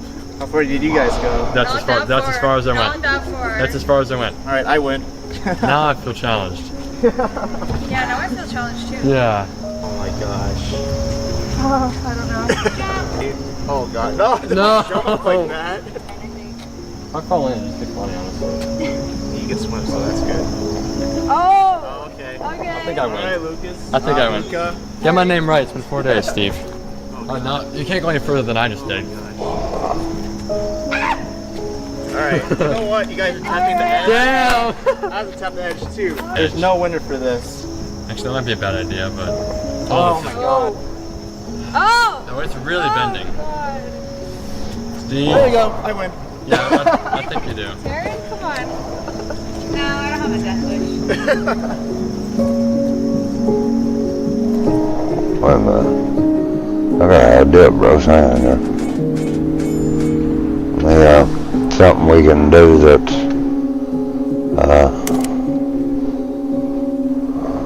good for us, or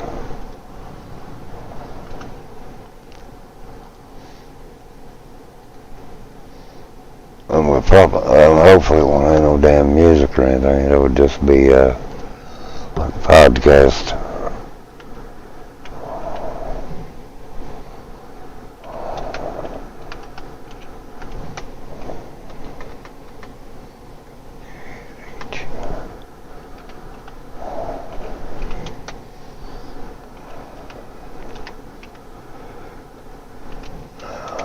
Okay.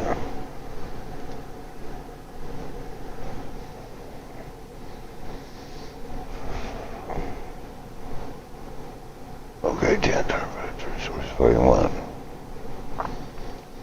There we go, bros. That's better than that shit.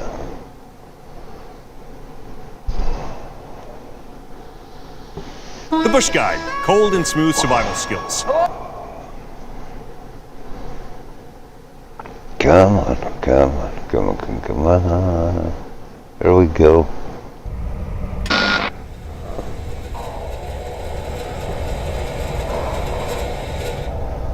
Okay.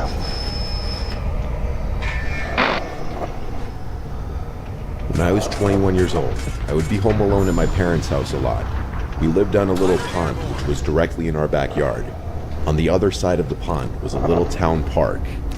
Our neighbors were a bit spaced out. It was a pretty upscale, expensive block compared to the rest of the town, so the properties were big. I'm fully moved out now, but this was back when I was in college.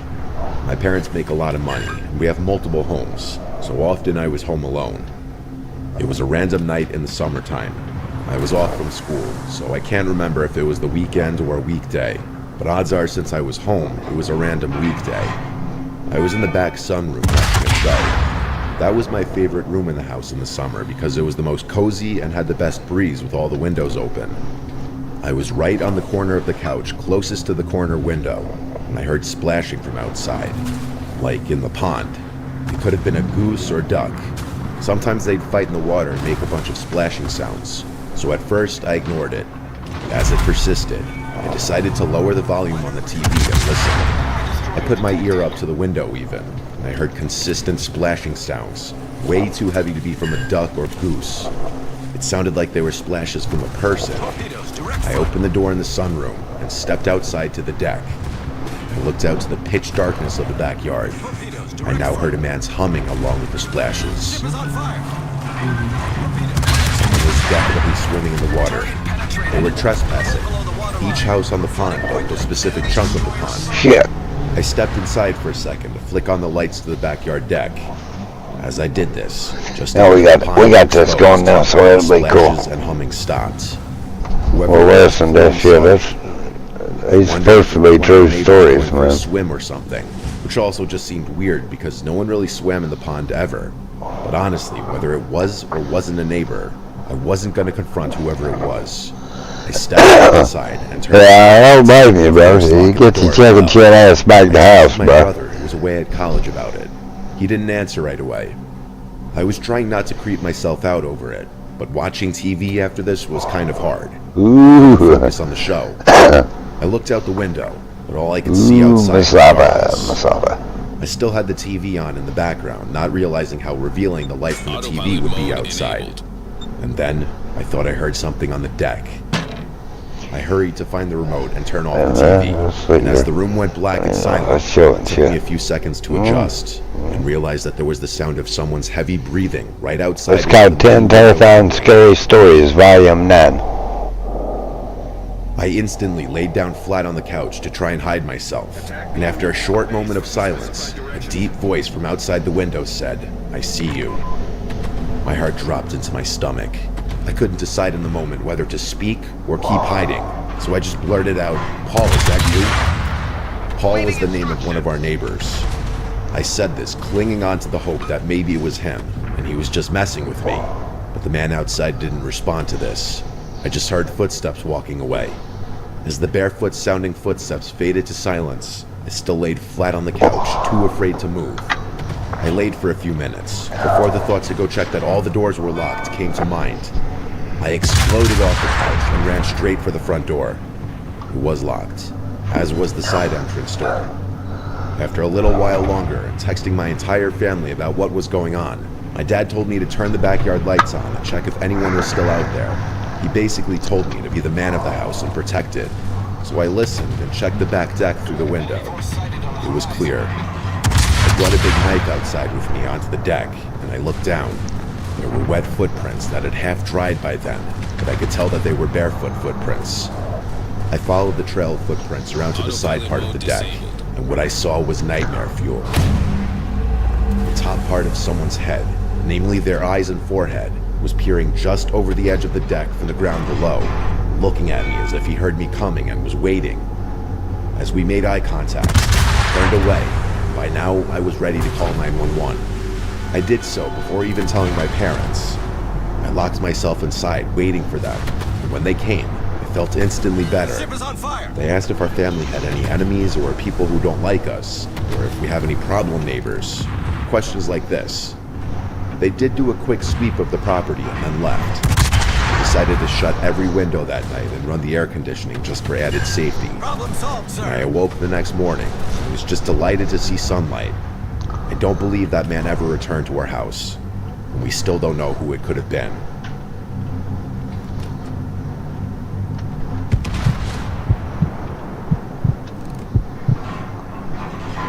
I have a dog who I take for a walk 3 times a day. First in the morning, then in the afternoon, and finally at night. I take him on the same route every time, which is through our driveway exit, which leads to a cul-de-sac parking lot for the condominium complex we live in. This will make sense soon as to why I'm telling you this. On the night walk, I always go somewhat late. I'm not sure why, but it's been a habit ever since I've had him, and it's never been a problem for us. Until one night, I begin our final walk of the day and go our usual route. I have a flashlight with me as there are no lights at the parking lot. and I'm listening to music with only one AirPod, as I feel it would be for the best just in case I heard something unusual. And I did. As I'm approaching the parking lot, I was hearing something. A voice of some kind that was up ahead of me. But I was completely zoned out in my own world of music as it was happening. But then my mind finally caught up, and I stopped. I took the AirPod out and stood still to listen, just to see if I was only hearing things. And then it happened again. A voice that spoke ahead of me, but I couldn't see anyone. So I did the stupid thing and continued to carefully walk forward because I thought it was all in my head. But something didn't feel right about it. I stopped again after a few feet, right next to where all of the cars were parked, and I had my flashlight pointed everywhere in front of me. I stayed listening, and the creepiest thing that has ever happened to me yet was hearing a muffled voice of what sounded like a kid say the word help. My heart dropped so fast I couldn't move my legs. I frantically pointed my flashlight everywhere to see where it was coming from. I was sure it was coming from the cars, but I was completely thrown off by this. There wasn't a kid in sight, or anyone nearby. It was just me and my dog, who didn't seem to notice anything as he was just sniffing some bushes nearby. And then I heard it again. The word help was spoken 3 more times, and it was coming from my left side where the cars were parked. It made me panic even more. I didn't know what to think of it, and I knew I wasn't imagining this when I saw my dog's ears perked up, and he was looking in the same direction I was facing after it happened. And that's when it hit me about how incredibly eerie all of this was. After hearing it multiple times, I realized the kid's voice didn't sound entirely like a kid. I don't know how to explain it, but it was like the mix of an adult and a child at the same time. And each time they called for help, not only was the voice always muffled, but it was spoken in a more generic statement as opposed to a cry for actual help every time. And I mean that literally. There was absolutely no change in the tone, inflection, sound, or anything of sorts.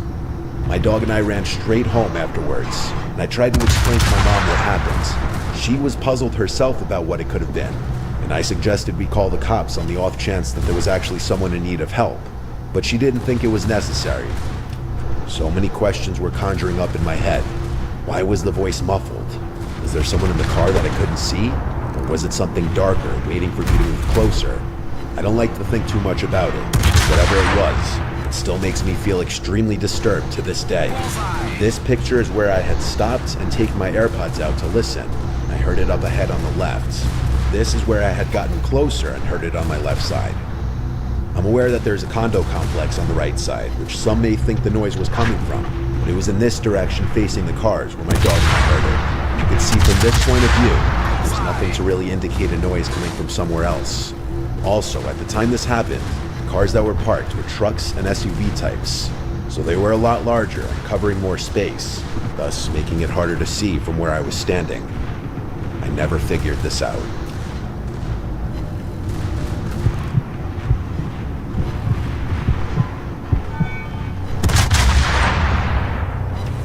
What I'm about to tell you is the reason why my parents moved out of a house that was in the family for 3 generations. I've struggled with depression most of my life. It's hard for me to shake the feeling of being useless. I'm doing much better now, but when I was a kid, it was horrible. Because of that, I spent a lot of time alone in my room. My house was nestled in a very woodsy area. There were trees on 3 sides of it and a forest separating it from any neighbors. My room was pretty big for a bedroom. It was in the back corner of the house, so the windows on 2 walls faced the woods. It was honestly pretty scary for a kid my age. It didn't help that I was also scared of the dark. Things started happening when I was around 10 or so. I was in the 5th grade, and I was at the age where it wasn't acceptable to sleep in my parents' bed after a nightmare, but I was still accused of having an active imagination. The first thing I noticed was my nightlight. It had different color settings, so if I wanted, I could change the LED around. I liked keeping it on red, which is what I fell asleep to most nights. One night, though, I woke up randomly in the middle of the night, which was unusual for me. I was really tired and fell back asleep in under a minute, but before I did, I noticed that my nightlight was a different color than the red I always left on. I didn't think much of it until about a week later. One morning, I woke up and realized my nightlight was once again not set to red like it always was. I asked my parents why they were messing with my nightlight, but they were confused and told me they didn't know what I was talking about. I explained what had happened to them, and they told me that the thing had always been glitchy.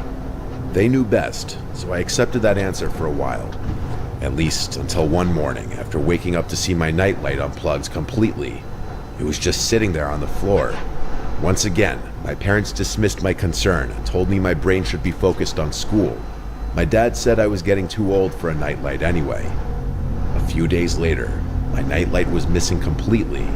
It had seemingly evaporated out of existence. Now I knew my parents were lying to me. They probably thought I should have outgrown the nightlight by then and took matters into their own hands. This incident caused a massive fight between them and I, since both of us accused the other of hiding it, and neither of us was budging. I couldn't believe my parents would blatantly lie to me about something like this, but there was nothing I could do. After that, things went back to normal for a week. That didn't last long, though. 3 nights in a row, I woke up randomly in the middle of the night. Each time, I had no idea what was waking me up. After it happened a 4th time in a row, I told my parents. They told me that I was going through puberty, and that changes to my body are natural. The next time it happened, I stayed awake instead of falling back asleep. A few minutes after I woke up, I heard faint rustling noises from my closet. My parents didn't believe me. My dad even checked my closet, and there was nothing in there besides old toys and posters. The next 4 days remained the most traumatizing nights I've ever experienced in my life. I'd been woken up only to hear rustling in my closet. It was torture. I couldn't take it anymore. I begged my parents to believe me, and my dad got angry. He dragged me to my closet to prove there was nothing in there. He started throwing toys around my room, clearing the closet bit by bit, yelling at me the whole time. That is, until he pulled one of the posters off the wall. My mother and father stared in horror at the massive hole in the wall the posters had concealed. My mom started screaming. My dad pulled out a flashlight. The hole was way too deep to see where it led, so my dad ran outside and began inspecting the outside of the house. There was a tiny hole in the dirt at the base of the house, and a little digging revealed that it was more than a divot. There was literally a passageway from the woods to my room. My mom and I were out of the house that night to my aunt's house. We moved out shortly after this. I stayed at my aunt's house until we did. I don't like thinking about this experience, but I'm gonna have to face it eventually. My parents also refused to talk about this incident, and I think it's partly because they feel some blame for not taking me seriously. It's chilling to think that there was a stranger in my room every night for over a month. I have no idea what they wanted, and will probably never know. If your kids come to you with something that sounds abnormal, believe them.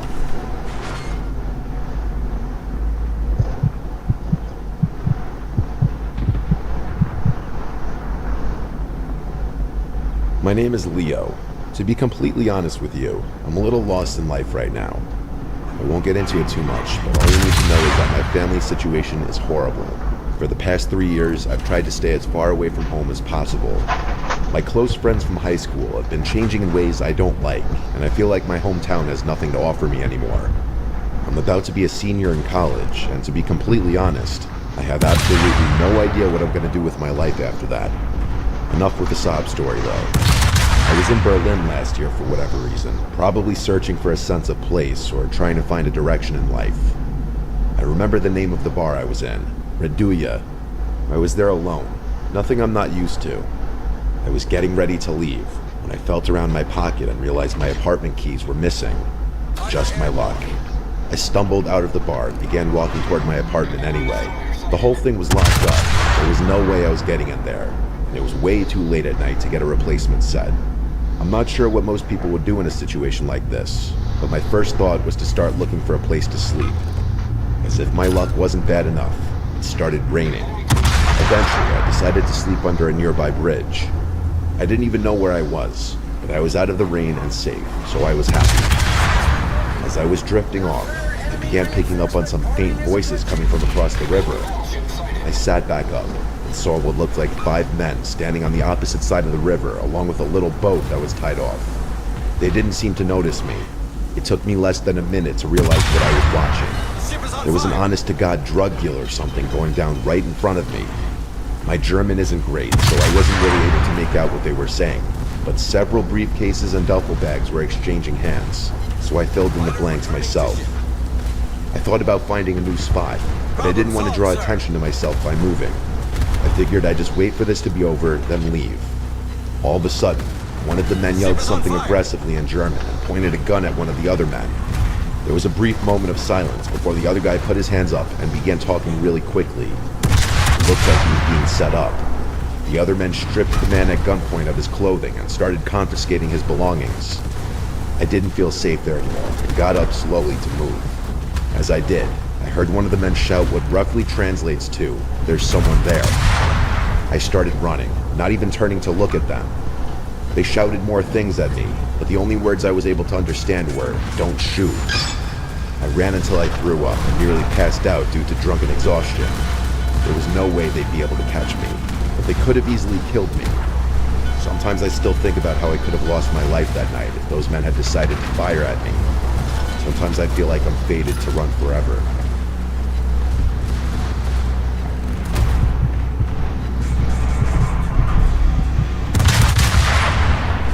It was a normal Friday afternoon at my high school. I was walking down a hallway with my friend Emma as she talked about God knows what. I was just trying to get through the day because I honestly had a lot to deal with at home as well as at school, being that my foster parents weren't the nicest people, to say the least. As we walked past the lunchroom, I suddenly had to use the bathroom. I asked Emma if she had to go. She said no, and she would wait outside for me. I went into the bathroom and immediately noticed no one else was in there. I thought to myself, that was weird, because out of the multiple bathrooms in the school, this one was always packed at any given time. I shrugged it off and went into a stall, and a few seconds after getting in the stall and sitting down, I heard the bathroom entrance door open and shut abruptly, and someone entering the bathroom, but I didn't hear them move after entering. I didn't think anything of this. It wasn't really anything out of the ordinary. Maybe it was someone hiding from an admin. I went about my business. I stood up to button my jeans and read the writing on the bathroom wall. There was a bunch of random quotes and rants about teachers. Then I heard the door open again, and I assumed whoever was in here had left. I came out of the stall, and as I left the bathroom, Emma was looking at me with a weird face, almost like a "what the hell did I just see" face. I asked her what was up, and she asked me, "Who was that standing right behind you in the bathroom stall?" I got chills. I told her no one was in the stall with me and to stop fucking with me. She promised me she wasn't. She told me she actually came in seconds before I came out because she realized she did need to go. But then she saw someone else in the stall, standing with their shoes touching the back of mine. That's how close they were behind me in the stall. And she said she left immediately, not wanting to witness whatever was going on. I reiterated again I was the only one in the stall. However, I had heard someone come in, but I never heard them use the bathroom, and I had assumed they were hiding from an admin. That's when she told me no one went near the door until she came in seconds before I came out. I didn't believe in the paranormal, but this made my stomach sink. I found an admin and told her about it, and she pretty much tried to assure me that it didn't happen, that Emma was probably just messing with me. But Emma was never one to take things seriously or be serious in general. So when she looked me in the eyes with a serious face and told me word for word what she saw, I felt like it actually happened, and something really was in there with me, along with the fact that I heard the bathroom door open and close twice. I'm 18 now, and I haven't forgotten it since.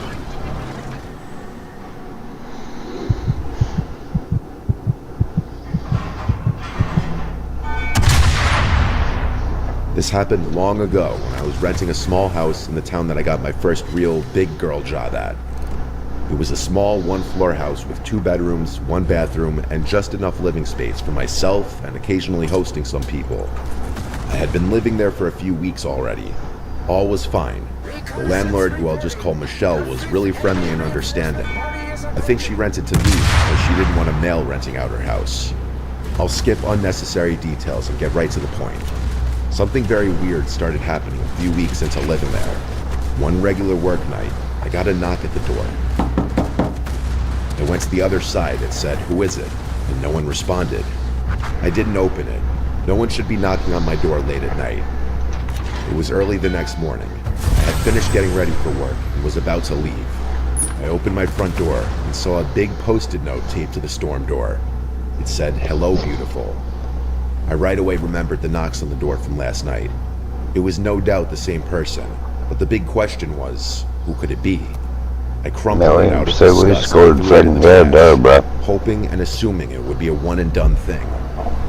But I'm honestly getting tired. It's 1 a.m. and I mean I got sepsis and pneumonia, bro. Went over to the door. This time So not saying anything. I'm getting over it too, and I mean I'm gonna have to take a break here.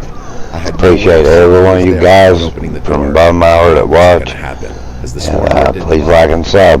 Share this. Share all my videos if you would.